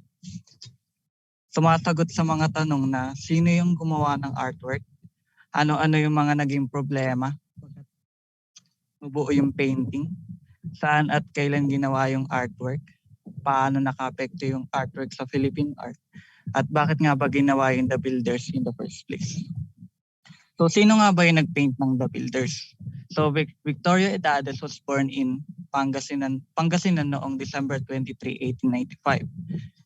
When he finished his secondary education, pumunta siya sa US para makapag-aral ng Master of Arts in Painting sa University of Washington. Tapos noong 1930, bumalik siya sa bansa at pumasok sa UST para maging dean ng Department of Architecture doon. Si Edades ay naging part ng Order of National Artists kung saan yung mga member doon ay may malalaking naging ambag sa larangan ng sining sa bansa. So next naman is ano-ano naman yung mga naging problema after mabuo yung painting. So sinasabing yung The Builders is the most controversial painting dahil sa elements na nakapaloob doon, which involves dark scenes at yung mga Filipino ang pinaka naging tema ng painting. Isa rin sa mga naging conflicts ng artwork ay matapos po na ni Guillermo Tolentino yung mga gawa ni Edades dahil sa pagiging conservative ni Tolentino, taliwas naman sa adhikain ni Edades na modern art. Nagkaroon noon ng malaking debate yung classicist at modern artists bago pa man magsimula yung World War II. Pero nagsimula naman talaga yung pagtatalo between modern and classicist nung makita ni Edades yung mga gawa ni Fernando Amorsolo at hindi niya to nagustuhan. Kasi para sa kanya, yung mga gawa ni Amorsolo ay masyadong sweet at charming, nakabaliktaran naman sa mga gawa ni Edades. So next naman is saan at kailan naman ginawa yung artwork. So ginawa ni Edades yung The Builders noong 1928 sa USA, kung saan naging part ito ng MA thesis niya sa University of Washington. Next naman is paano naman naka-apekto yung artwork sa Philippine art. So yung The Builders ay isa sa mga artworks niya na kasama sa kampanya for modernism. Pero pagdating niya kasi sa bansa natin, nangingibabaw yung mga works ni Fernando Amorsolo. Kaya naman pinunan niya yung mga gawa ni Amorsolo. Hindi doon sumuko si Edades na ma-convince yung mga Filipino sa modernism. Kaya bumuo siya ng grupo na The 13 Moderns, kung saan sila yung naging pioneers ng modernism sa bansa. Kaya dahil doon, tinaguri ang father of modern Philippine painting si Edades. Last naman is bakit nga ba ginawa ni Edades yung The Builders in the first place. So si Edades ay nagtrabaho sa salmon cannery sa Alaska for 9 years during summer. Dahil doon ay naging inspirasyon niya yung The Builders para maging tema yung mga manggagawa, especially sa mga Filipino laborers.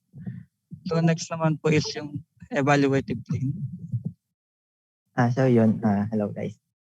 Evaluative plane, Victoria Edades, The Builders by Victoria Edades exemplify the dark side of the progress and the industrial revolution that will be built on the backs of the faceless workers who will never receive the gratification, depending only on whenever they could see it or enter the places they construct. So yun po ma'am, katulad po na sinabi ng unang group na kaparas namin na artist, nung panahon po nila ay nagkaroon ng maraming pagsulong sa industriya sa ilalim ng pananakot ng mga Amerikano. Habang ang mga gusali ay lumalago ay mas tumataas at maraming negosyo ang lumilitaw. Si Edades po ma'am ay na-witness na Filipino to continue the fight in the face of the future. Bilang resulta, ang kanyang mga artwork ay naglalarawan ng laban upang makasabay sa mga panahon po. Tapos yung ano naman po ma'am, the value po ma'am, mahalaga nito para sa amin ay kahanga-hanga dahil it remind to us to give acknowledgement to the manpower or to the people who experience the struggle, pain, and suffering and the frustration. Dahil kadalasan po ma'am, bihira na lang tayo na makarinig ng mga tao nagbibigay ng papuri sa mga taong nakakaranas ng humiliation and about their social standing in society. This work po ma'am ay patuloy na may epekto at may kaugnayan sa mga common Pilipino at sa modern day Philippine as well. Dahil madami pa din sa atin na hindi nakakuha na ng gratification sa mga tao nagsisikap para sa kanilang trabaho kasi yung the builders ay pinapakita po nito is yung naman the manpower po.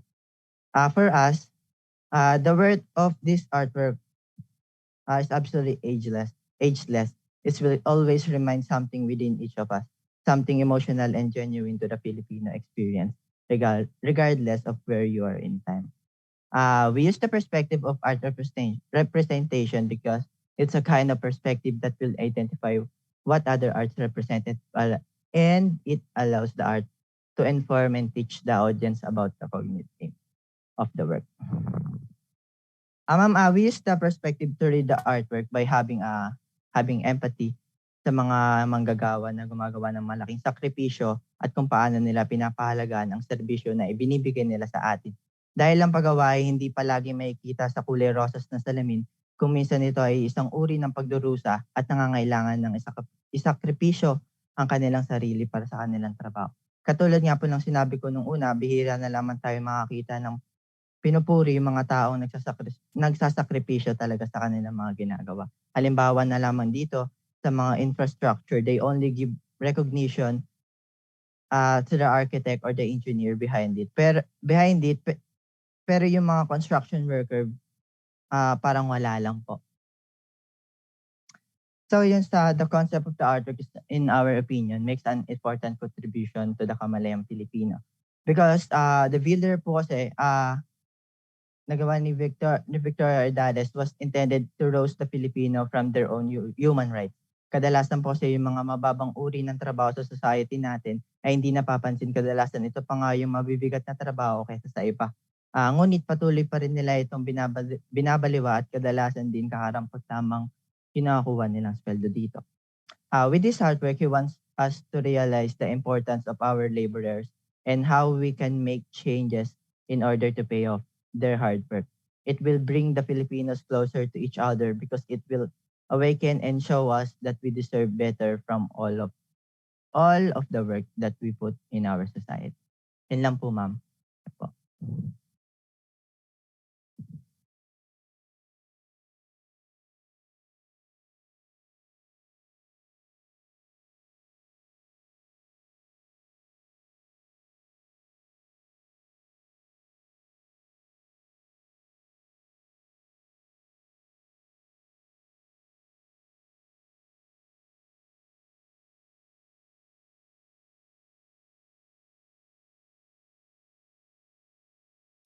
And, rinig po ba ako?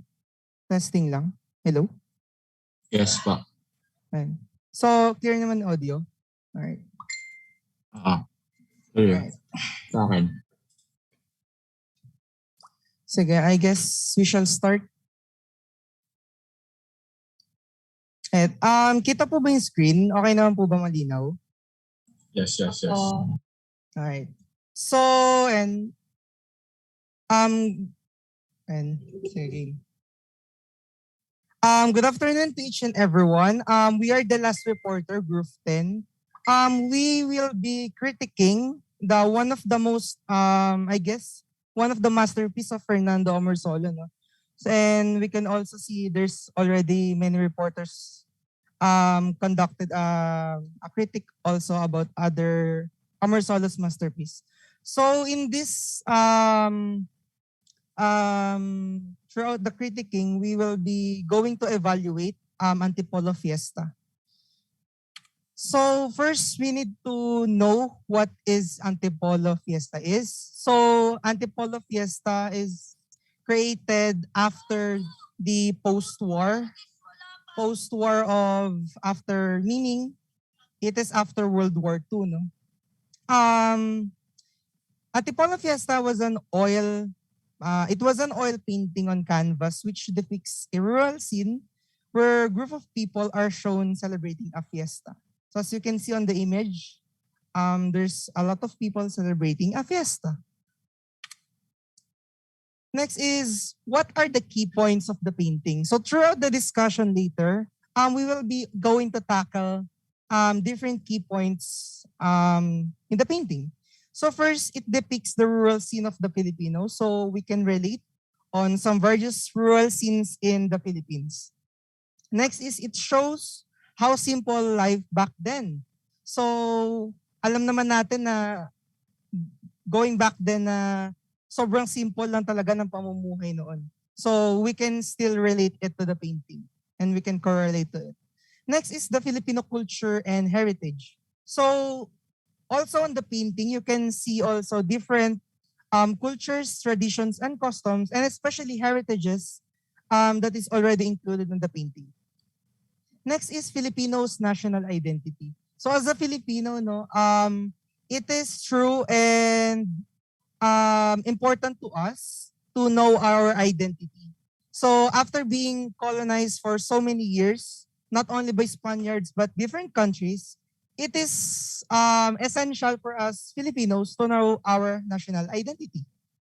Next is artist identity and life experiences. So we will also be tackling about the identity of the artist and how his life experiences affect on the painting itself. Next is different style and techniques of the artist. So it is more likely physical entity of the painting, and we will go into tackle about it. So for the next reporter, Ray, he will be tackling about semiotic plane. Ayan. So semiotic plane, this will in this visual arts criteria, this will help us to further understand the artwork. So semiotic plane, iconic plane, contextual plane, and evaluative plane. Hello, rinig po ba? Yes, loud and clear. So ayun po, good afternoon everyone. My name is Ray Adrian Inday and I will be discussing about the first visual criteria of our artwork analysis, which is the semiotic plane. So with regards to the basic semiotic plane of Fernando Amorsolo's Antipolo Fiesta, we focused on the elements and the general and technical and physical aspects of the artwork. So next, so this artwork, Antipolo Fiesta, portrayed a lot of traditional Filipino customs and cultures. So si Fernando Amorsolo po is nakilala siya or naging tanyag po siya dahil sa kanyang mga paintings na usually ay nagpapakita and nagpo-portray ng mga traditional Filipino customs and cultures and traditions. Kagaya nga po nung featured artwork namin ngayon na Antipolo Fiesta. So which depicts a traditional fiesta being celebrated by Filipinos. So next point is he used oil and canvas as primary ingredients or components for his painting and most of his artworks. So throughout Amorsolo's painting career, he developed his skills and na-master na rin po niya yung iba't ibang concepts and techniques para ma-attract yung audience niya and ma-inspire din sila at the same time. He is also the kind of painter that follows other painters. Kumbaga, one of his inspirations sa mga artwork niya ay nagmula primarily from the pre-colonial to the modern era. And additionally, oil and canvas po yung naging primary ingredients or components po ng kanyang mga masterpieces. Next, some aspects of art are used to make his artwork as close to real-world scenarios. So may mga certain aspects or elements of art din po na ginagamit si Amorsolo sa kanyang mga artwork which are very effective para mas maging close to reality or maging close sa real world scenarios yung mga paintings niya. And an example of this is the line or wherein karamihan po sa mga paintings niya including sa Antipolo Fiesta ay gumagamit po ng two-dimensional perspective wherein nakikita ng audience or nade-determine nila, for example, kung gaano kalayo yung mga details or subject from each other depending doon sa focus or perspective ng painting. And nagka-create din po siya ng illusion to make to make a certain level that separates one detail from another. And another element po na ginamit ni Amorsolo is yung shape of the art. It is also like how he sketched the lines of the painting through his mind. And it gives us a certain height that can quickly determine which is closer to the subject, and where it gives a landscape feeling without compromising yung mga details ng subject. And next point, Fernando Amorsolo. Ayun. Fernando Amorsolo ay nakilala. Fernando Amorsolo always has this illuminated, unique style in his artwork that he always, wherein he makes sure na nado-dominate po lagi yung value ng subject. And dahil po dito is na-consider po siya bilang master of Philippine light. So ayun nga, kilala din po siya dahil sa kanyang unique illuminated style sa kanyang mga artworks. And in this way, masisigurado po ni Amorsolo na he always dominates or na-emphasize niya po ng maayos yung subject ng mga painting niya. And as we can see in the painting, the most highlighted and contrasted colors is makikita mostly sa center or dun sa gitna ng painting, particularly dun sa mga Filipinos na sumasayaw and nanonood ng tinikling. And because of his style, it is more likely na na yung mga audience will always notice yung nasa gitna. They will always notice the center first or yung subject mismo ng painting, which is ayun nga yung goal ni Amorsolo na ma-emphasize.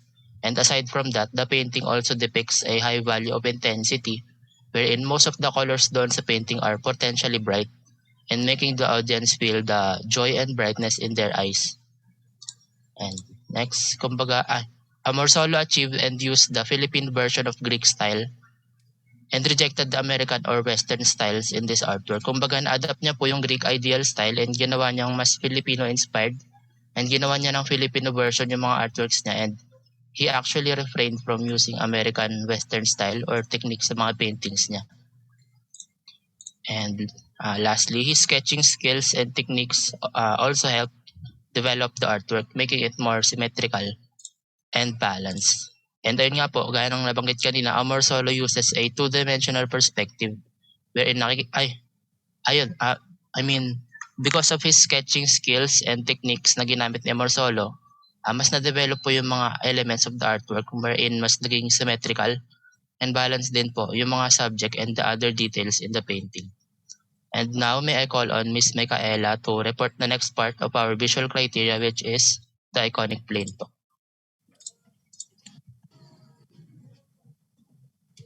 So next is iconic plane or lalim. In iconic plane, we will talk about first the subject matter of the artwork, and second, what kind of images or motifs or the design or pattern. Next. The subject of this artwork is the people gathered and they're celebrating fiesta in Antipolo. But the main focus is on the pair of dancers in the middle that are being watched by onlookers.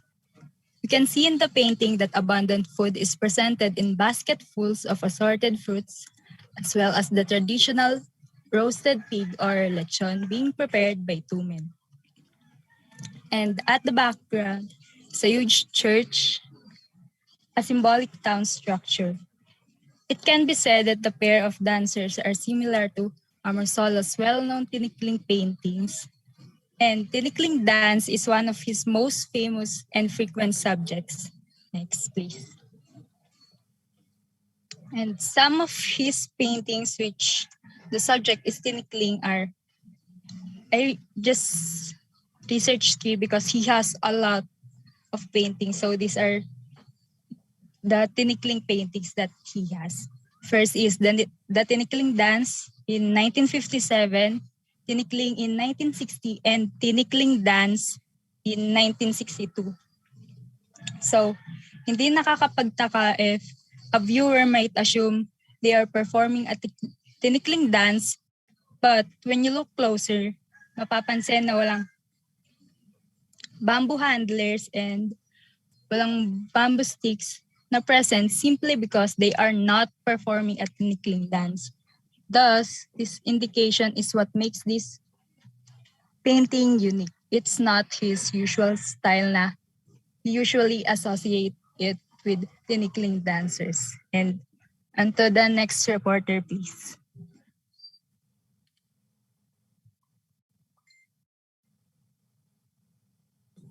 Hello, good afternoon. So for the contextual plane, we will answer the WH questions and the house question. Again, for the contextual plane, his artwork, The Antipolo Fiesta. People ask many questions behind the painting, its historical background, and status of the Filipino society. The artwork may be subjected or based on the personal taste, preference of the artist. So next please. For the who is Fernando Amorsolo. Next please. Yes, Fernando Amorsolo. His real name is Fernando Amorsolo E. Cueto. He was born on May 30, 1892 in the Paco district of Manila City. At the young age of 13, he already became an apprentice of Fabian de la Rosa, who is a painter and well known as the master of the genre in the Philippine context. Of course, we already know that poverty back then was so tricky, and rich people have the privilege to study the course they want or the path they want in their future.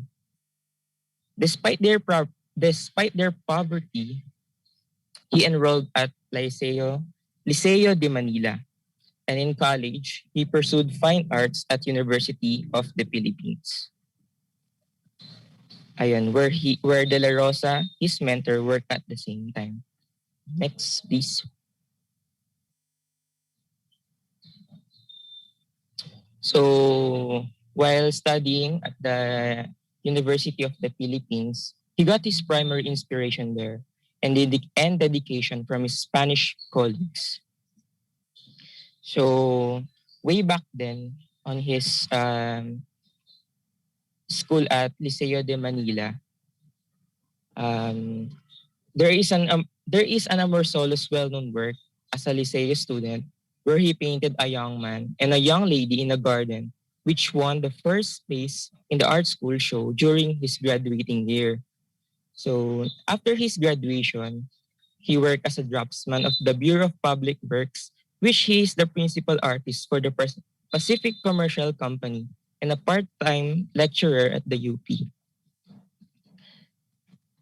So, a young man, sinasabi ito, the Zobel Award also allowed Amorsolo to visit New York, wherein he encountered post-war impressionism and cubism, which influenced his work. After winning most competitions in artwork made during his heyday. So, nakuha niya yung Zobel Award na binigay siya ng Filipino billionaire na si Enrique Zobel de Ayala. So yung nakuha niya yun because of the 3 years of hardships and sacrifices as a teacher and a commercial artist. So his most popular painting was an oil on canvas of all Philippine presidents, including General Emilio Aguinaldo. Amorsolo died in 1972 and is credited with around 10,000 paintings. So imagine 10,000 paintings. Next. So for the next WH question, what is the effect of past war on him as a painter? Okay. So Amorsolo's characteristic pastoral themes were placed with images of a war-torn country when World War II broke out, resulting in his work becoming more political.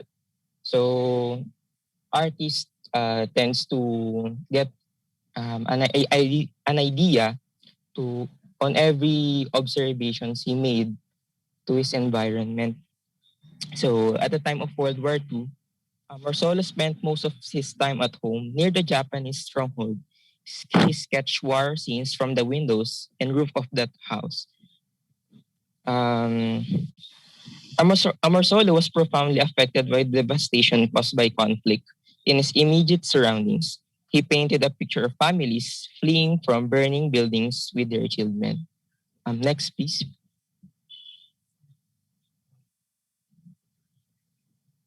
So, of course, because of there's too many misfortunes and ruin, sadness, and etc. It was only a matter of time before he started to paint again based on what he was truly is. So bumalik na siya sa forte niya, sa mismong style niya. Nevertheless, the painting Antipolo Fiesta still shows joy and love to the Filipino cultures as if nothing had happened. So next, for the WH question for the when, so Lerwin will continue the report for this one. Thank you. All right. So I guess I shall continue this reporting. So for the third I guess this is the third, no? When did this painting takes place, no? So kailan siya nangyari? Right. So post-war events. So this artwork takes place following the war, and the artist, or the Fernando Amorsolo, continued his abruptly halted career. Amorsolo's painting flourished throughout the following 2 decades. During this time, he may be pretending nothing had happened. So imagine being a painter during World War II, no? So it will be difficult and struggle for him or challenge for him as a painter, no? Kasi you especially if your forte doesn't look that way, no? For example, if you are in the Fernando Amorsolo's position, kung titingnan niyo yung mga artworks niya, mostly mga Filipino cultures, 'di ba? Tapos more on vibrant colors as you can see on his paintings, and dun sa nabasa niyo kanina sa semiotic plane. So it will be a difficult for him, 'di ba, as a painter na puro misery and devastation yung makikita mo. And time is irrelevant to him actually. He'll paint as long as he can breathe and paint.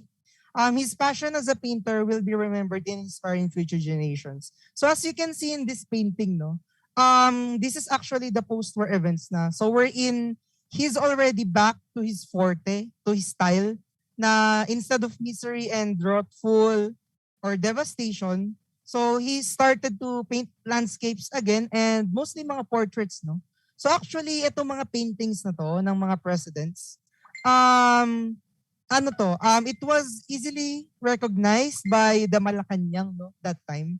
So talagang prominent na siya during that time, no, even though after the post-war events na mga nangyari, still yung kanyang passion and dedication in painting will never cease to exist. Next is next WH question. So where did this painting takes place? So meaning saan ba talaga nangyari yung painting?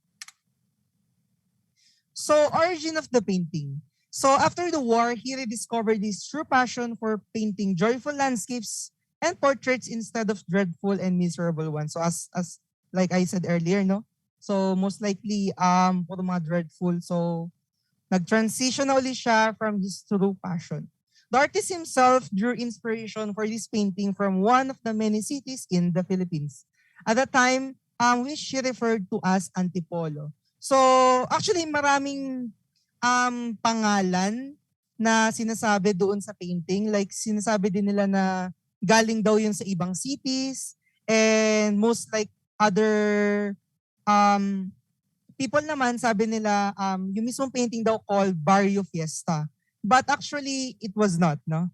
Ang talagang painting na yun is talagang dedicated siya doon sa fiesta that was happening or currently happening in Antipolo City at that time especially. So it is said that the painting was about the celebration of the Filipino fiesta in the town of Antipolo at the time. People from different cultures were shown in the painting. So as you can see on the painting nga doon, di ba kanina, makikita din natin doon yung mga different cultures and traditions or customs na nangyayari during the fiesta.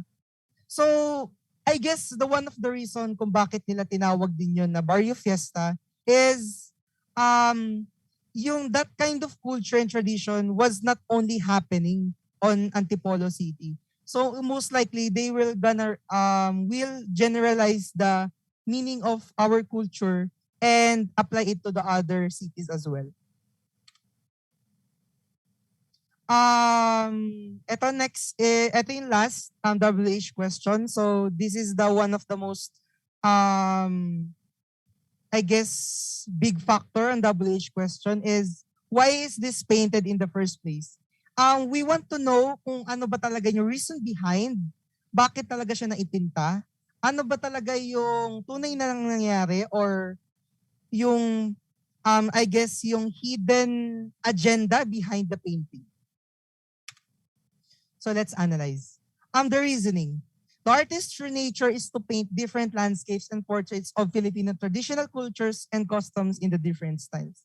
So based pa lang doon sa biography ni Fernando Ormosolo, hindi na natin talaga maipipintas or maitatanggal sa kanya yung pagiging artist or pagmamahal sa ating country, no, sa cultures natin.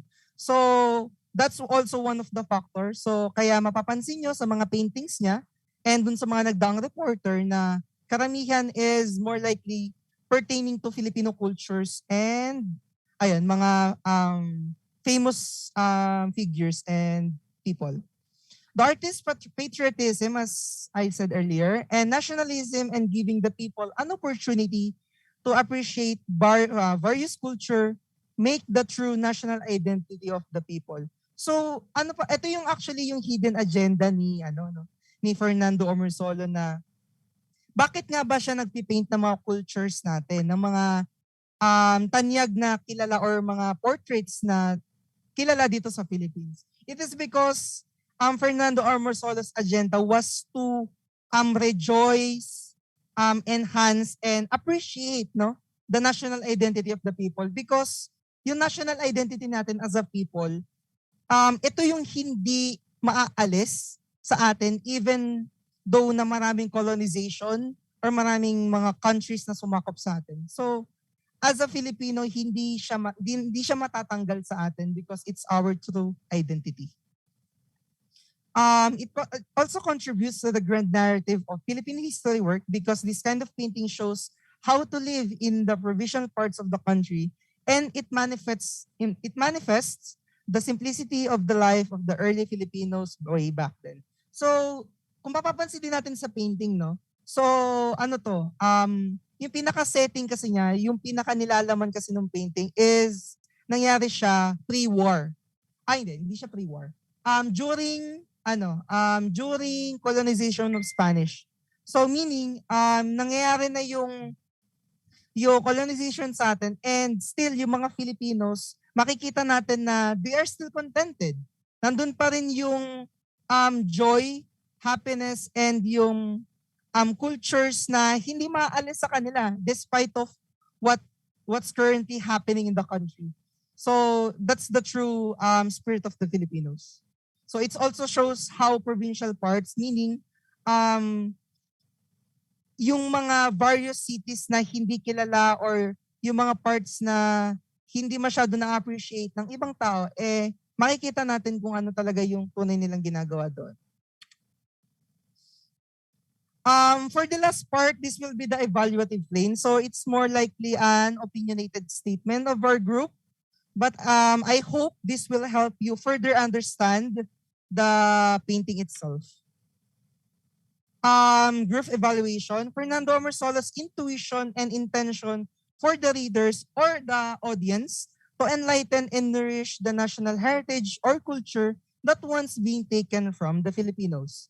In this section, readers will evaluate the artwork according to its value, different perspectives, and relevance to the national identity of the Filipinos. So, yun nga, tulad na sinabi ko kanina, his true nature and passion was to rejoice and show patriotism doon sa cultures natin. No?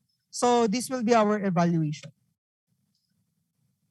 So for the first question of the evaluation, how does the group value the artwork and its meaning?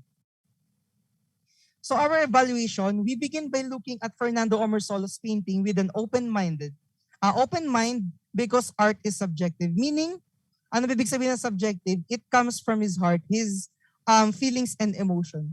When we first saw it, we didn't know anything about it except what we could see with our eyes. Every single one of us came up with a different interpretation as a result of doing this.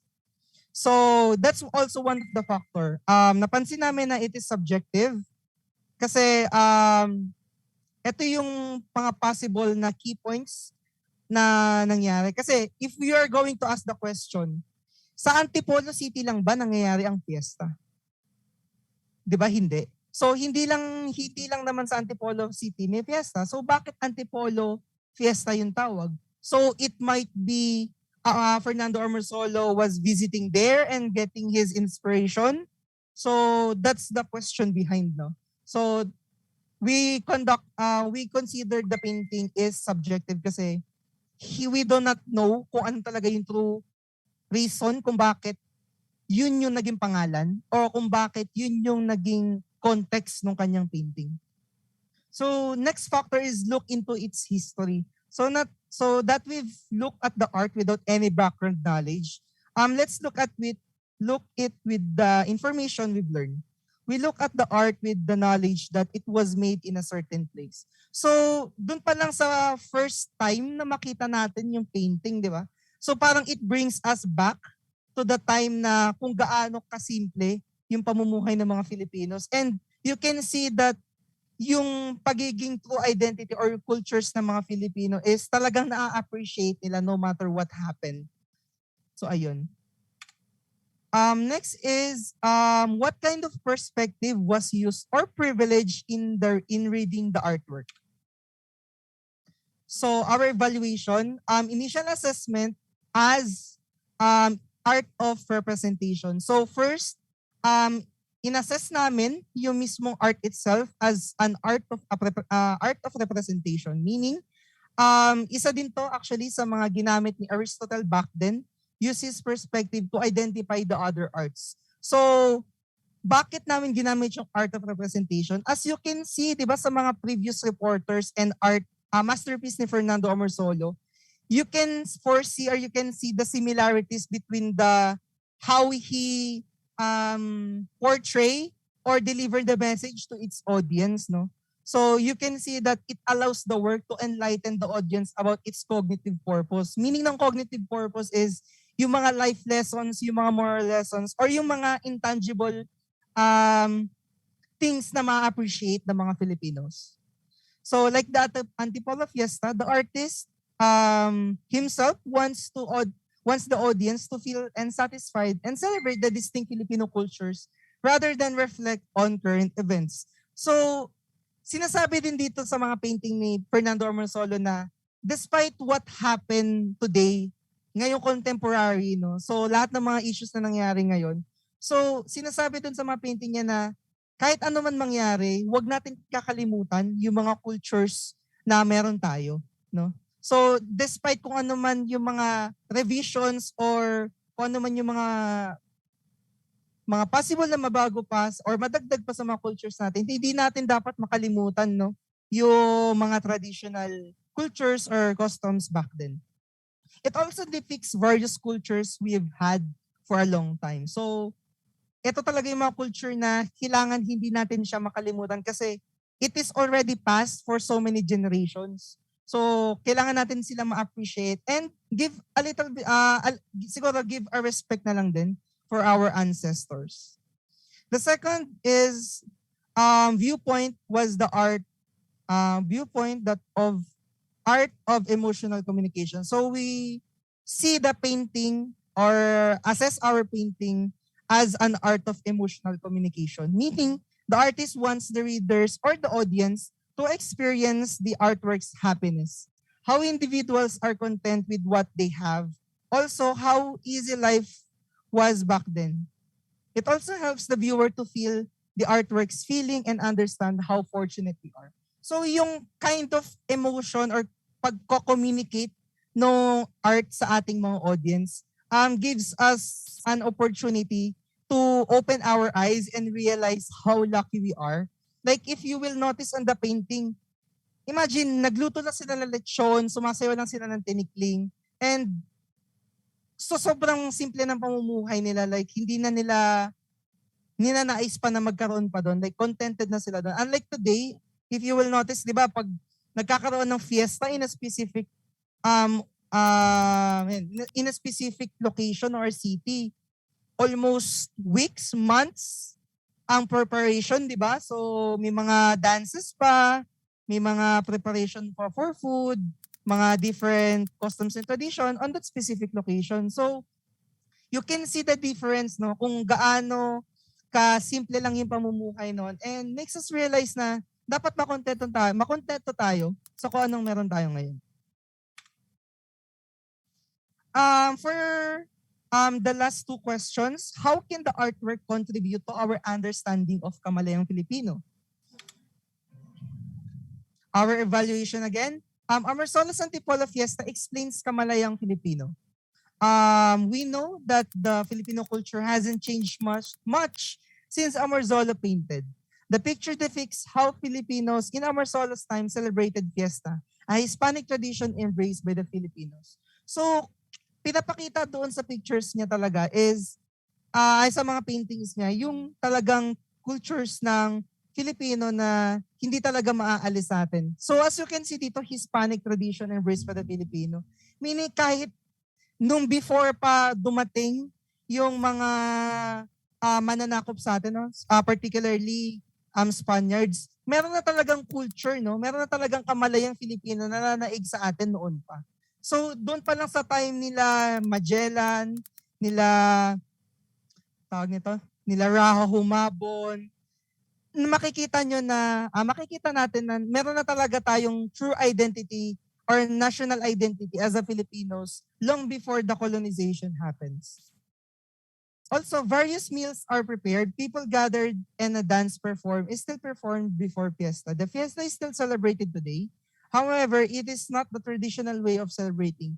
People still congregate to celebrate and have a good time. So this is the sad reality on nowadays, no? So yung fiesta, na-appreciate na lang natin siya. Yung our true natural identity or national identity, na-appreciate na lang natin siya tuwing may fiesta. Which hindi dapat, no? Dapat sa araw-araw na namumuhay tayo as a Filipino, sa araw-araw na nagtatrabaho tayo, nagsusumikap tayo, no? Dapat nandoon pa rin yung true nature natin or yung talagang true identity natin as a Filipino. So hindi lang siya dapat ginagawa monthly or yearly, no? So ayun. For the last question, this will be somehow controversial, no? How do we understand contemporary Philippine society and the Filipino condition through the artwork?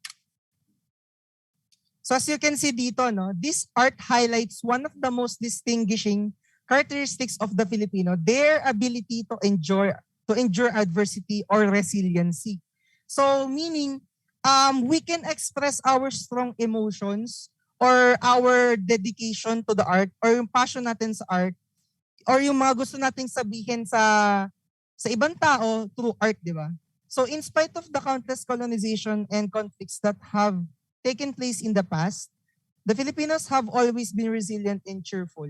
So despite of what happened in the past, kung ano man yung mga problema natin, contemporary issues natin today, as you can see na we still express our gratitude or siguro criticism sa mga bagay na nakikita natin through art.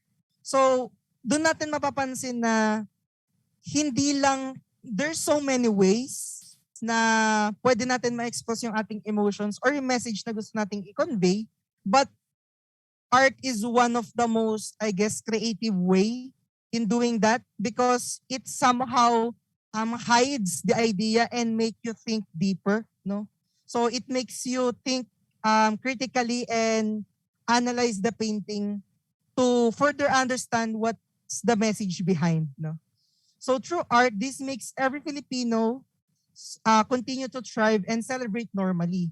It is like their shrug off the effects of war and continue their daily lives. Overall, this painting reflects Filipino resiliency that will always be associated with every Filipino person. So, makikita din natin na sa araw-araw tayong nabubuhay, no, na as a Filipino, yung pag-express natin ng ating mga emotions or yung mga messages natin is nako-convey natin talaga siya through art. Lalo-lalo na kapag more likely critical siya or somehow criticism kasi nga it gives them an idea kung ano ba talaga yung dapat maging changes, especially sa society. So makakita din natin dito yung pagiging resiliency and yung true nature or culture talaga ng Filipino na nare-refer natin as bayanihan, no? So hindi tayo na tatahimik lang, no, sa isang upuan na alam nating may nakikita tayong mali. And ayun, we can still show our resiliency and to make a various change. So yes, that's it. Thank you for everyone who's listening. I hope we help you further understand one of the masterpiece of